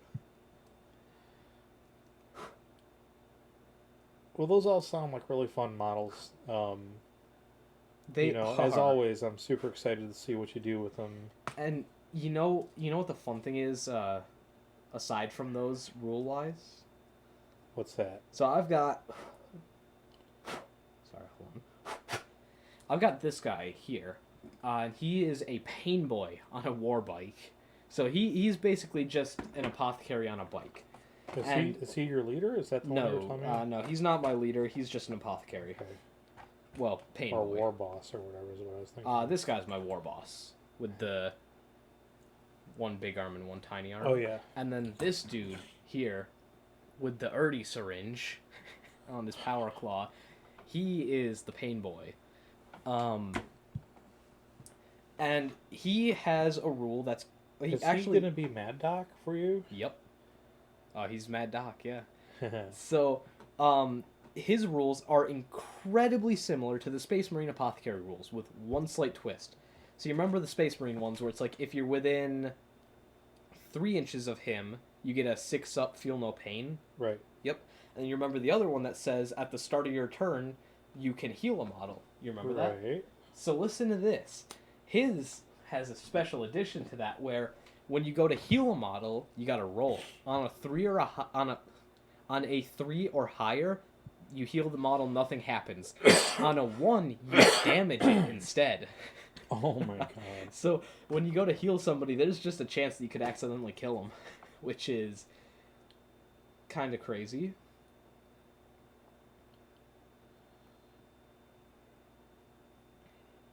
But that's what, just reading the rules, that's what I love about them, is like, yeah, you could do this, or it could all just blow up in your face. But you got to roll to see what happens. It's like you're trying to give them morphine and you inject them with ethanol, and it's like, well, that was my fuel. Yeah. It's like,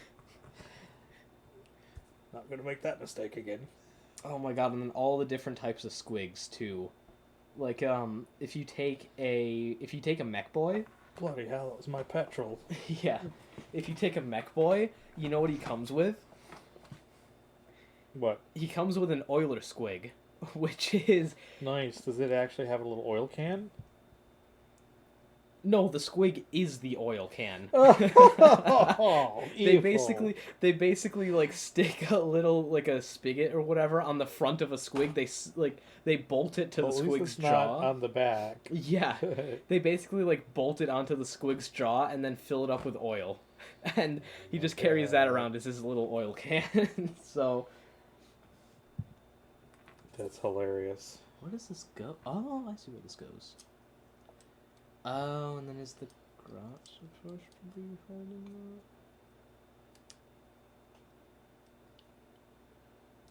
Okay, let's see. I see how that works.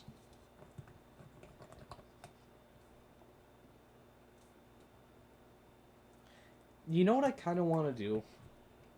And hear me With out, because there's no telling, but yeah, let's hear it. especially with orcs, there's no telling. This model has a rule called Grot Gunner, which basically says if you're using the big shooter or the pistol, or is it the big shooter and the grenades? I can't remember. Basically, there's a Grot Gunner, and because the Grot isn't the one driving, you get a +1 to hit when you're aiming with those, or when you're shooting with those. Okay. I'm not putting the Grot on this model. There are 2 Grots on this model. One's the one in the front, one is the Gunner.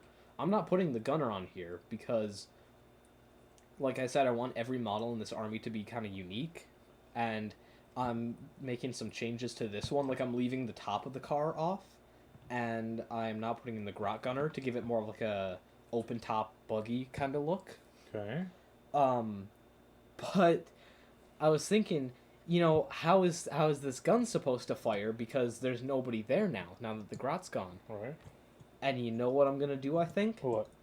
I think I'm gonna take a bit of wire, like a paper clip or something like that, and I'm gonna glue a bit of it to where the trigger would be on here, and I'm gonna glue a little bit of it to the gear stick. So the thought is, when these guys are speeding into battle, every time he changes gear to go faster, he shoots something. Is that going to be usable as a, even in a friendly place? Somebody. Yeah. Like, it's not going to change the overall, like, shape of the model that much. All it's going to do is... Actually, no, it's just not going to change the shape of the model, because the Grot would be inside the car. Okay. So all it's going to be is just a little bit of, like, a... whatever. And the way I see it is, like, it's going to be moving every turn, because, big, fast car. So... I get to shoot every turn with it, so, I'll just say that that's what's happening. Instead of just, oh, there's a Grot firing it, So. Sure. Besides, the people are cool enough there, though.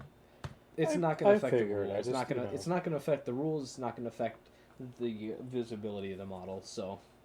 I love it. Personally, I love it. But, Yeah. that's Also, what I was wondering, like... Check this out real quick. There's a diagram. With that kind of stuff. Yeah. There's a diagram here of Proxy. where you can put the oh, it's not really a proxy, it's just taking a piece out. There's a diagram here of where you can put the Grot, and you can have him shooting directly up or sideways. Yeah, it's funny. Directly up. Yeah. It's kind of funny. He's pointing at the flyers.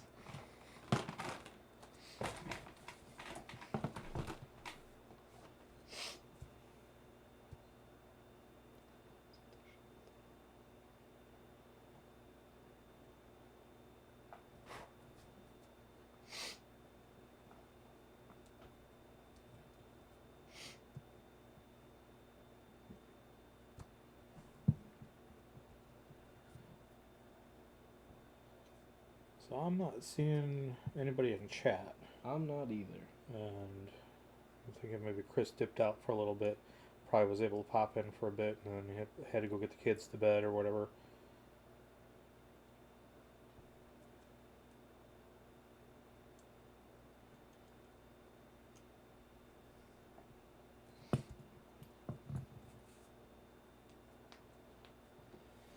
All right, this guy is gonna be tough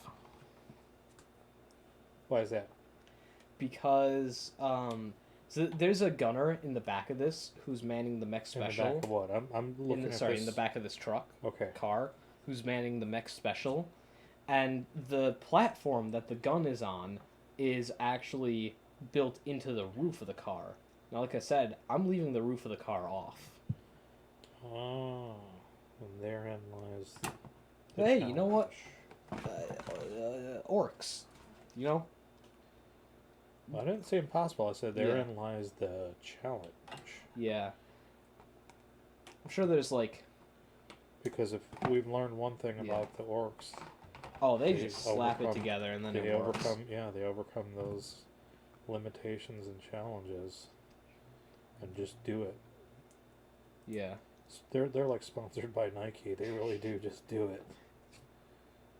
They put true meaning into that phrase. So I've told you about. I told you the story behind my army, right? And how they got to the planet and where they got their trucks and their all that from. Yes. So I figured, you know, if they're gonna be like sneaking a space Hulk into the orbit of a planet, you know, and then disassembling it and making it into trucks and cars and bikes and all that, they've all got to look a bit different, you know. Sure. So one of the things, this is going back to what I was talking about a while back now, is weathering. I want to experiment with weathering on these guys, and I mean, It's fun. yeah, more than like just slapping texture paint on it and Right. saying, "Oh, it's been through mud." I want to try like stippling and sponging, Oxidation. and, rust, Yep. jinx. Shipping. And Yep. And I saw a really cool way of doing it where you take this this one brown color, and I can't remember what it's called. Take a bit of it on a sponge, Brown. it's like a dark brown. You stipple it on the model, and then you go back in with a silver under that to make it look like the paint has worn away to the primer, and then that's worn away to the bare metal underneath. You know, Okay. I think it's gonna be cool. Oh my goodness. Okay, here we go. Now, this is the time of the show where I turn into Deacon and start rooting for my bits box. Ooh, is the big Relentlessly. spots coming out? The bits box is coming out, Yes. and oh my god, this thing is so crowded. Yeah. I'll switch my glasses to these other ones because I don't need the I don't need the ant investigators. Like, those things are so powerful, man. You can like look at that. These are actually the first pair of wings I got when I flew of my very first flight. Flew in? The very first Yeah, I was gonna plane say, like- that I flew on. And you get used to, I don't know if they still do that. I think it was Continental. Just give you these plastic wings. This is here it is, by the way. The mech special. The big mech special. Yeah, like a big mech. That's neat. That's a nice looking gun. It's a cool looking gun. Yeah. Thanks. Oh, shoot. In retrospect, there's probably Oh, I forgot the battery pack that you're supposed to glue on it. better way to do this. Oh, excuse me. I do those old school. I suppose maybe I don't, but it would make it a lot easier if I had the old school shields to go on these boys. I might need the other bits box.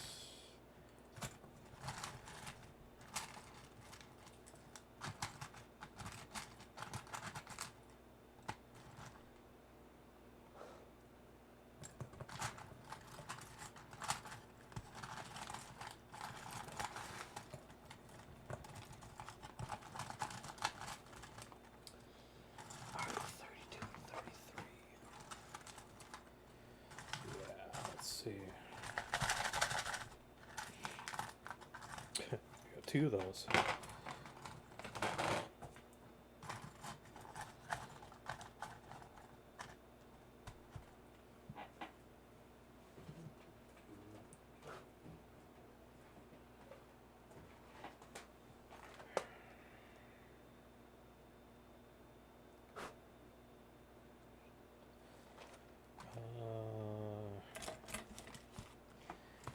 Where's that head? I'm ready to be able to find that now. Oh, man, it's terrifying Aha, I said the magic words. visions of dropping this bits box on the Oh, floor. God. That'd be, It'd be disastrous. That would that's suck. exactly what it would be. No ifs, ands, or buts about it.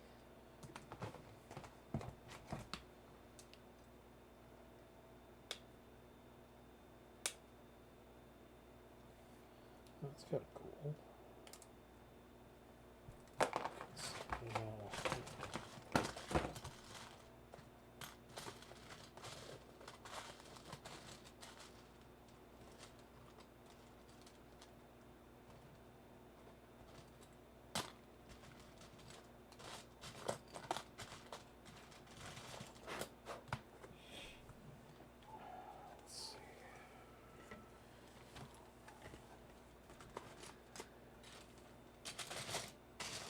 You know what I'm really glad they did with the newer orc kits?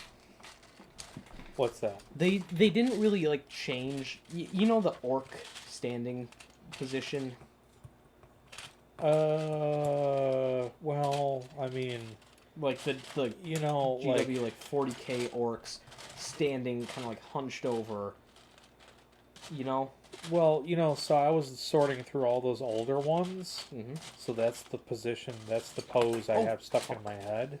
That is the pose, yeah. Okay. Where they look like they're just, like, Some of them look like they're taking a dump. Yeah.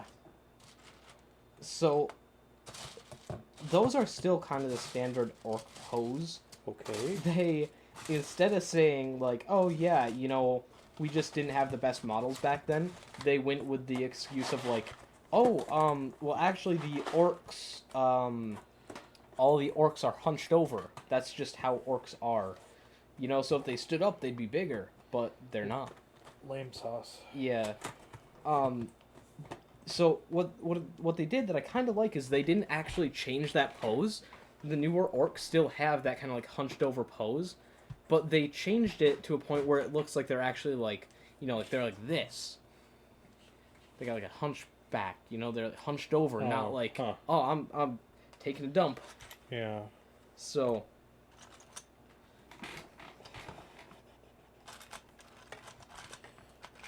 Oh, bonus. Oh, bonus?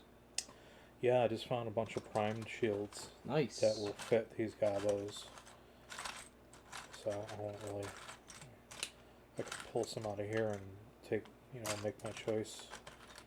And not have to worry about priming them. I can just glue them and paint them up. That is a bonus indeed.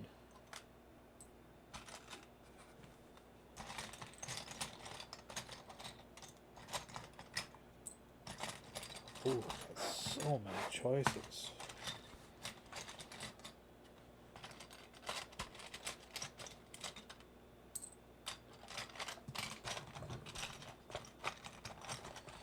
Yes. Okay.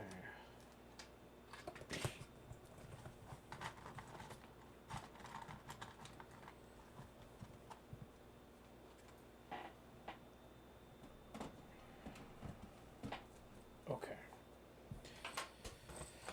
So, let's see. What do we have? Got this fellow.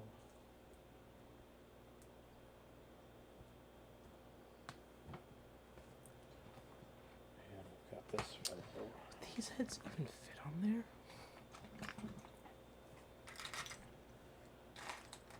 Oh shit, where'd it go?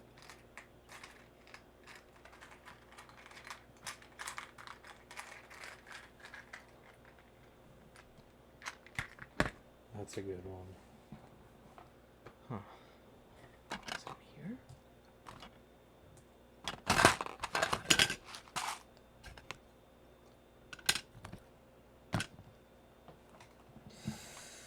ooh, ooh.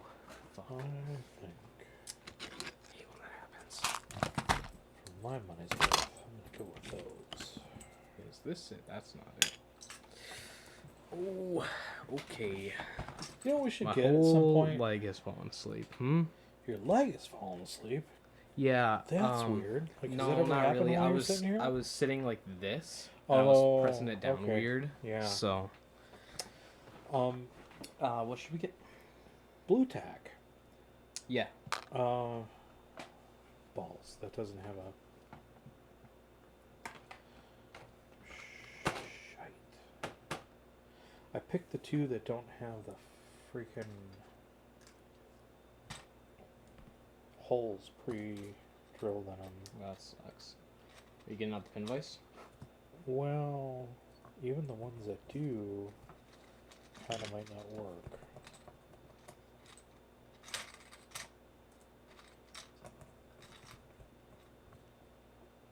Like that one would probably, but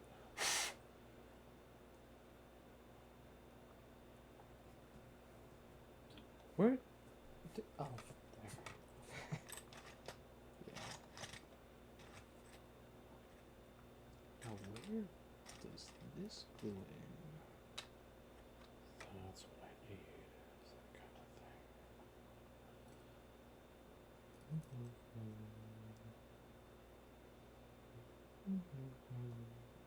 I kind of want to just have this dude carrying this on his own. Like, not attached to the truck or anything, just Yeah. carrying it. What? Huh? Oh.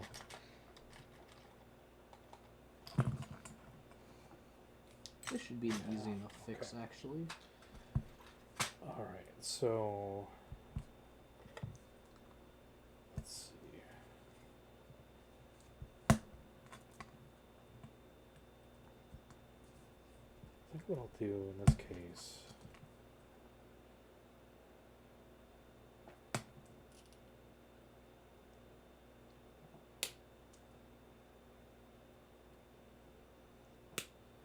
Yeah, is that you don't please tell me you put my pin vise back. Yeah, it should be in there. Okay.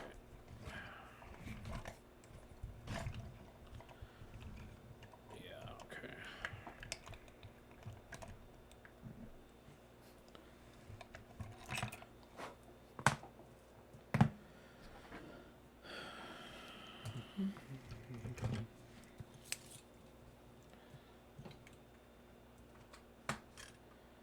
Check that out. How's that for laziness? Hey, Twitch.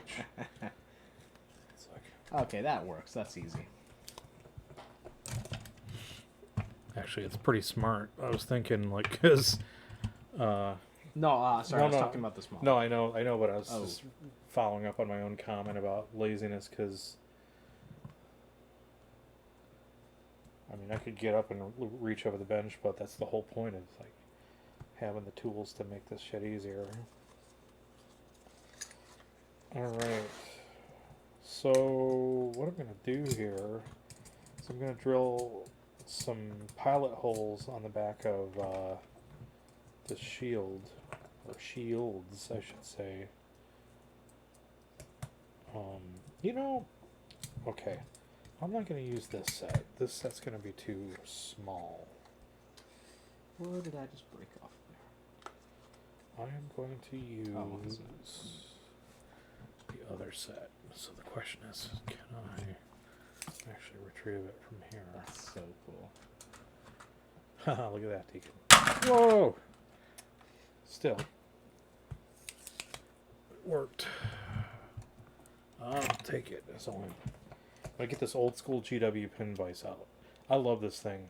In fact, like, I don't think he's still on the stream, but Chris and I got these Citadel pin vices like years ago, and they were just really super good. Like as far as like mini hand drills go. I don't know if you can see that or not on the stream. You know, that doesn't surprise me. Like, their shit's ridiculously expensive, almost to the point where it's not worth buying it. But they really deliver Well, quality. okay. there's a caveat there though. For the most part. Well, it's not that. It's like you are living in a world where they have invested in better quality tools. Yeah. Whereas in the earlier days, that wasn't always the case. They overcharge you for shit products. Okay. Like really bad quality products. And that's what made it difficult to trust in them. Is like, man, I paid $30 for that piece of shit and it broke the first week. And it's not really the kind of thing like you could take it back to your FLGS and say, look, you just sold this to me last week and it's broken. And then they'd exchange it. But if you got a lemon, you got a lemon. And then, like, how many times is your retailer going to... They just tell you, don't buy another one. Right? Yeah. That's why people want to go into their local hardware store. That's really cool. Yeah. Normally, sorry to interrupt your story. No, it's all right. I was just going to... That's why people wind up going to their local hardware store to use... to buy things like tape measures, because... You get a Black & Decker or a Stanley or, one of the other brand names, and it's a reliable piece of equipment. Normally it'd be like this. There's a roof on it. Yeah. But for this one, I'm leaving that off.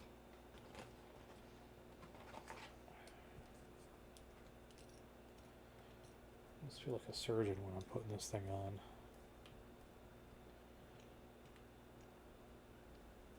Okay. You here. Let's take you. Go right there. All right.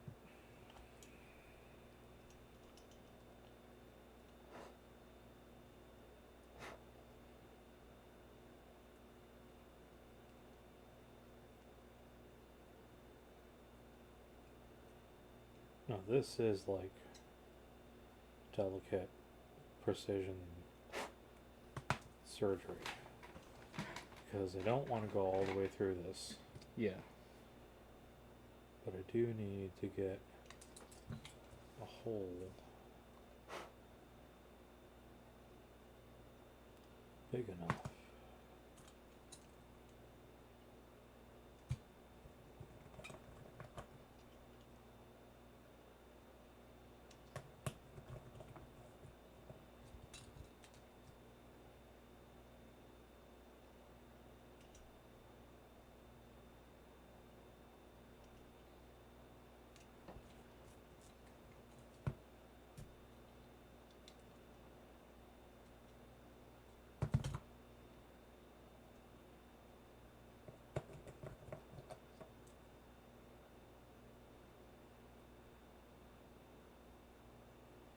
So what are we going to do about tomorrow?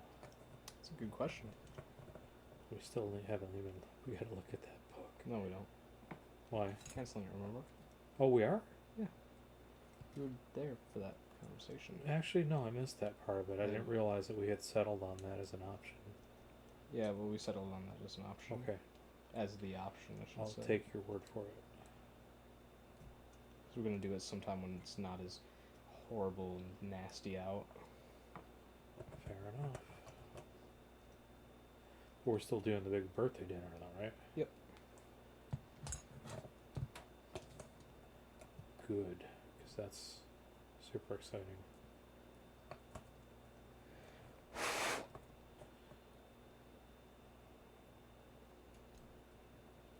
So look, when you don't have a drill bit that's like pretty thick compared to that like is ridiculously thick. Yeah.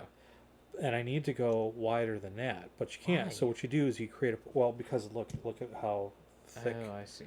See, and it doesn't really need to be that wide, but when you're creating a hole like that, the way to get around it, I'm so jelly. Look at you don't go all the way through it, obviously. So you have to start working. First, you go that way, and then you flip it up, the other down. way. You do the cross, and then you go on the angles on the. Oh, I know that. And then you can bore out the. You can bore it. You can bore at it out. Great success. At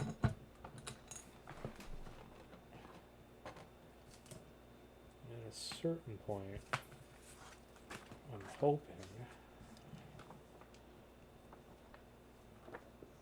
that I have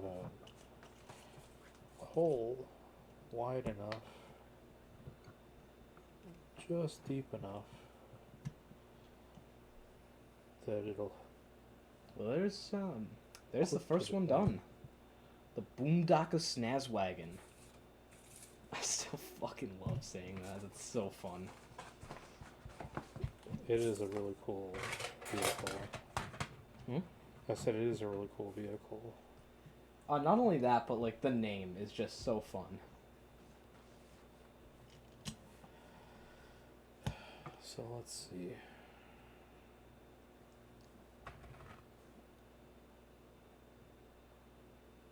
It's working out pretty good, actually.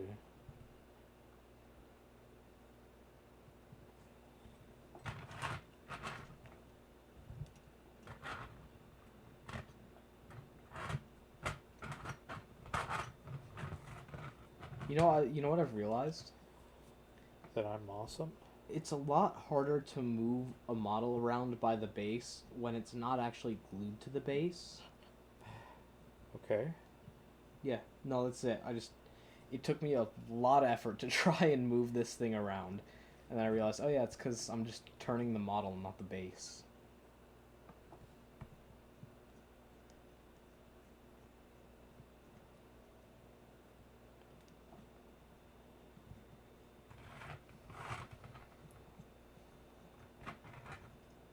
Okay.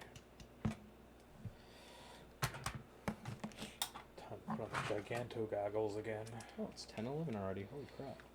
Is it? Mm-hmm. Want to keep rolling? I don't know. Possibly.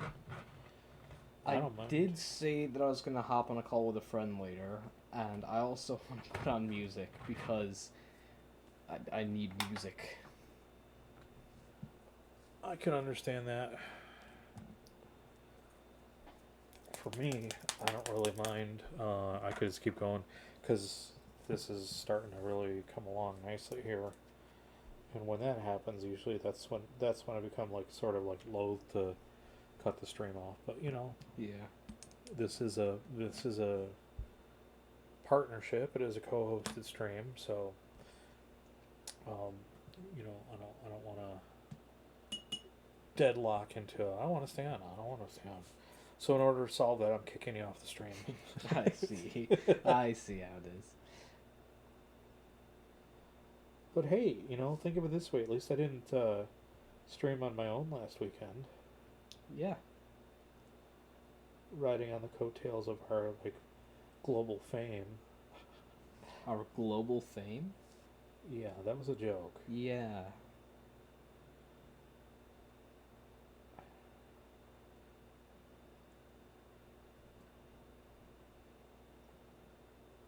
We should be so lucky that we become globally famous. I was for about a year. How so? Well, I'm not going to tell the whole story now because, you know, if we're going to shut the stream down, maybe I'll save it for another time. But before you were born, I created a website. Oh, yeah. I remember that. No, you don't need to tell me the story again. I've already heard it.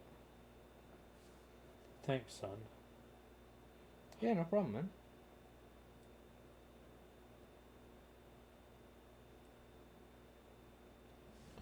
Carl. Dad, stop.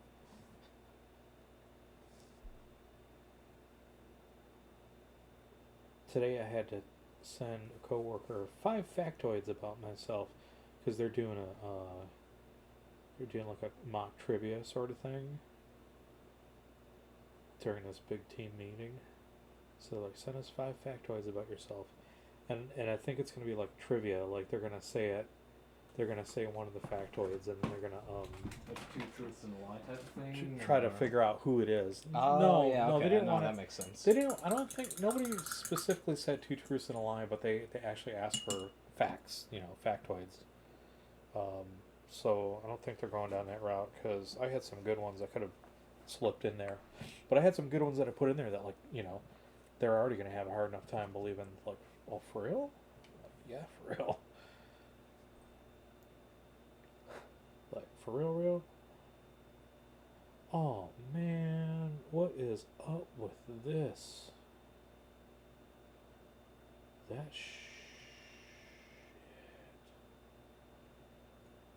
that's like straight up bare metal and shit. Oh wow, it's gonna get covered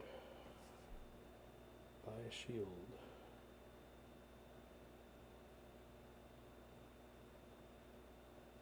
I don't understand how people can paint models right on the bare metal without priming them. That's like sacrilege to me. Yeah. Any model without priming it. Yeah. You need that base coat so the paint adheres to it. It sets up the right palette from which to work with your colors. The right canvas, so to speak.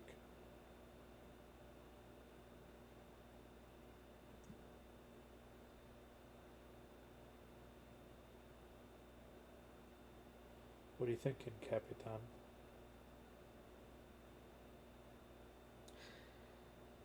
Let's call it here. Oh, okay. It is with much trepidation that I Yes, it's with much skull mass reducing surgery that we must end the stream. that'd be a funny one to replace trepidation with. All right, because Deacon says so. I gotta put the toys away for the night. Actually, I don't have to put the toys away for the night. We're just gonna stop the stream here. My God, Yeah, because for some reason, I don't know that why. fan, man. I'm sorry about that. Every time you put the fan on, it dries me out. You don't really paint off stream a lot anymore. No, but like the last couple times that we've done this, I've stuck around for a couple hours here, and that's why I'm jumping ahead on these figures. They're finally getting there, and they're looking pretty good. And like you, I did decide I'm going to wait till I'm done with them before I put some pictures on Instagram, because I was going to do them up piecemeal. Yeah. You know, they'll look more impressive as a group, and then I can set up a little dio or something. That's exactly how I feel. It's like, you know, I could post pictures of this, but I'm only halfway through painting it, you know? And if I post a picture of it now, then people are going to be like, oh, you missed a spot there. And it's going to be, yeah, but I'm not done with it. No, that's So me. Your dad will do that. I'll be like, hey, there's a little spot there. That's, yeah, I know, and you run the account, which is why I'm not really posting anything on there. You're like looking at the camera going, help, Yeah. help. But you know, anyway, like, but you know, the challenge with you is like you've got so many things that you're working on. Like you started like, what are you covering up? Just all of the minis that I haven't finished. Oh painting. yeah. See, that's my point. Is like, you're like, oh my God, look, those are awesome. They're almost done. You're like, and you hear the words almost done. You're like, I have to get a new army. You know, well, okay. It's like, and most of the time, I would say I'm pretty good about this. It's not a new army most of the time. It's just like it's like a what? No, hold on. It's Are like, you like? no, Did no, you no, sniff no, no, some hold glue on, fumes over there or hold on, something? No, hold on. Just hear me out. It's not Ultramarines was the first one. He inherited a shitload of Black Templars from Oh no, it wasn't just a Black friend of ours. No, it wasn't just Black Templars. Then he started Catachans, and I forget the order. I don't care if I'm going in order. You know, now it's orcs. The custodies aren't his, but like he's working on the custodies for a friend. I'm getting paid to do this. You know, so. yeah, you're getting paid. That's what I mean. You're working on them for a friend. But the point is, like, the Space Marines, the Ultramarines, are they even done? The first army you got 2 years ago? Well, some of them are. I'll take that as a no. Well, okay, no. Here's the thing. Here's Some what I was of them gonna. are. Here's what I was gonna say is most of the time it's like I'm like a sleeper agent or whatever. You know, I hear the trigger phrase and I'm like my brain activates. But most of the time it's not a new army. Most of the time it's I need a new model for It's the a new army. I need a new model for the army I already have. So like for Space Marines it's like, all right, I've got an army. I don't need any more. I have a full army. I'm almost done painting it. Oh, but But that chaplain is really cool. I could just buy that new box set. You know. So that's... what you're saying is it's a new army. No. But you start. It's an You're not addition. admitting it, but it's a new army. No, it's It's an an addition. addition. It's an addition to No. an existing army. No, those Black Templars aren't part of the Ultramarines. That's a separate thing. Those Orcs are not a part of the Ultramarines. That's a separate thing. That's why I those said... Catachans are not part of the Ultramarines. That's a separate thing. Well, you just wait till I start painting up the Blood Angels. And then you were Dark talking Angels, about the Salamanders, and the White Xenos. Scars. I mean, like, you know, because we talked about the Xenos, right? Like, Xenos. Orcs are Xenos. Okay, I guess what I was thinking is Tyranids. Oh, God, no. Fuck no. Like God, aliens. Jesus Christ, no. God, no. Not at all. I thought you wanted to get Tyranids. I was talking about specifically painting up the Tyranids in the Space Hulk box. Okay, the ones that I gave you and the ones in the Space Hulk Yeah, box. yeah. Okay. Just to have the pieces for the That'll game painted. happen. Like, by the time I'm retired in a fucking retirement home and no teeth, and, did you paint my aliens, son? You're No. like, oh yeah, Dad, No, they're orcs almost are, done after this, you know, like Tyranids, whatever the future. Tyranids are more of a horde army than orcs are, because you'll have like one unit of Rippers that are like 20 models in that unit. 20 models in a unit. You know how many points it is? It's like 80 points. Oh, excuse me. I wasn't bored with you. I was just like, Yeah, just truly am. sure, No, I truly am tired. Sure.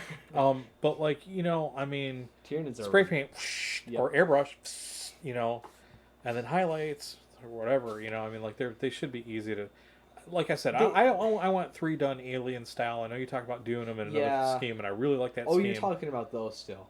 I thought you were talking about like armies and all that, No. because the problem with that is like it should be as easy as like prime highlight, you know, prime shade highlight, whatever. But then it's like, you know, I don't really paint armies for like that. I just want to have one army done to the same standard. I'm doing that with the Custodes because that's what we agreed on, and I don't want to just start like experimenting with new techniques on models that aren't mine. But for the most part, it's like every model in an army, even if they're within a squad, the models are going to look different, because one squad member I might be like, I'm gonna dry brush this guy, and then the next one is like, I wanna try to push my skills and try new technique or whatever, which is great. It's really awesome because it means that I've been able to like skyrocket my painting skills over the last year or two. Total non sequitur. But at the same time, it's like skill goes up, the speed at which anything gets done practically comes to a halt, you know? Yeah. So total non sequitur, but I have to compliment you on keeping your bench relatively clean. It's flip flop this week. I got the shit looking bench, and you've got the clean. It's still cleaner than it was. Yeah. I mean, you had like infinitely more bits laying out there than I did. You know what I had out there? I can tell you what I had out there. Well, let's wrap the stream up if we're gonna wrap the 3 stream bins from my bits box. Yeah. 2 different kits, like out of the box, still on sprue from different armies. I had the Orc War Bikers, I had some Custodians, and I had some Space Marines. I had like random, like this is a Blood Angels Metal Mini. You know, I had like just random minis. I had paints. I had like, you know what a lot of it was? You know we're still streaming, right? Yes, I know. I know. Well, padding the runtime. So, you know what a lot of it was? A lot of it wasn't even bits or anything like that left out on the table. It was, because it had been so long since I'd cleaned my bench, it was plastic shavings and resin dust and metal shavings. And like all of that, just junking it up and making it look like there's a mountain. Which is why I keep a napkin here to try to control most of that, and I can just ball it up and throw it away. Because that's what drives me crazy, is having to clean up the whole bench and then sweep it or vacuum it. Well, actually, I don't like to keep that stuff, especially the metal shavings. Yeah, we work with a lot of older minis, and those I try to just. Those should have a Prop 65 warning on them, you know. You know what? But, I like the way you think. I got this one dude here, metal mini. Gonna paint right on his shoulder pad. Prop 65. This chemical is known to contain. Yeah. This product is known to. That contain would be hilarious. chemicals. I wonder how many people would actually get that. I actually like cleaning out my bench though, and sweeping it, and like really deep cleaning it like that, because then when I do it, like when I do get it done, then it's like, this looks good. This is awesome, you know. I know. What drives me crazy is like this is I think probably a fundamentally human thing, maybe, or maybe a creative type thing. Maybe it's for people who are creative types like us. We have lots of space. We really do. But then When we clean it. But then as you start working, right? Like all of a sudden you work your way like this. Like now I got this little tiny pocket of free space right here, and look, I got everything surrounding me on the bench. But you know what I kind of think it is?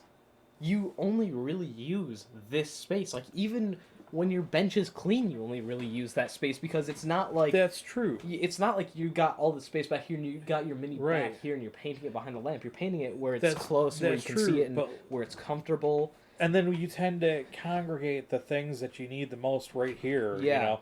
But it's not, they change. So it's not like you need that same thing the next week or the next night. You know, and that's the difficulty. Because then if you get lazy and you don't put them away. But that's. You know, like you're screwed because. It's even more dangerous with army painting. Because you do need the same things. So then it's like... yeah, I can see your point. Yeah, then it's like, okay, I've got this bottle of McCrag Blue that's been sitting out there for 3 months, you know, because I'm using it on, like, every model or whatever. So... yeah. Told but you again, about the... for me, it's the junk and the stuff that, like, accumulates, you know? I mean, you know where the bits that were on my desk went? Yeah. These cups that are still on my desk. Yeah. Because I never organized them. Yeah. And then I've got, like... This cup of shit and that cup of shit. Yeah, exactly. Like, but like this is why are all my like how come there are so many that is because there? Some of these bits for the custodies are a lot of them have capes, and what I was doing was I would put the capes on there just so that I wouldn't have to like try to maneuver and paint under the cape once it was glued on. Here's a little that's yours. I believe. Is it? Yeah, because I don't have any square bases. All right, I'll put it back in the batch. But I got, like, all this stuff, which is, like, you know, this guy is sitting out here.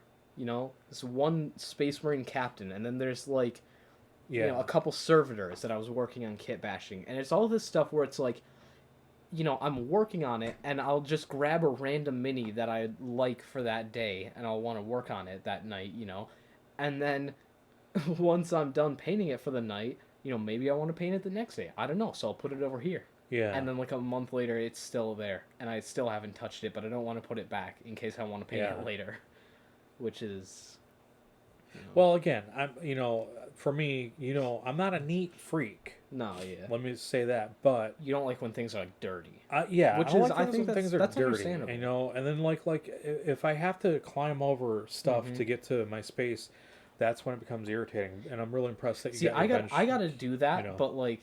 The thing I gotta climb over is this wire because I tripped on it like 3 times earlier today before you moved it. Yeah, it's not the most ideal, but like the space that we're working in, if it can be hidden mostly from stream, then that's fine. I mean, really, look, what's the big deal?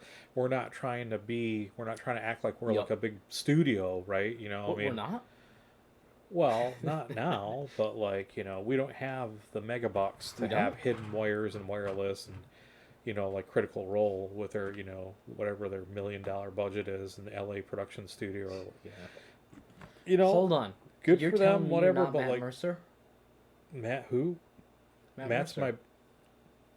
Do you remember that conversation? That was pretty funny.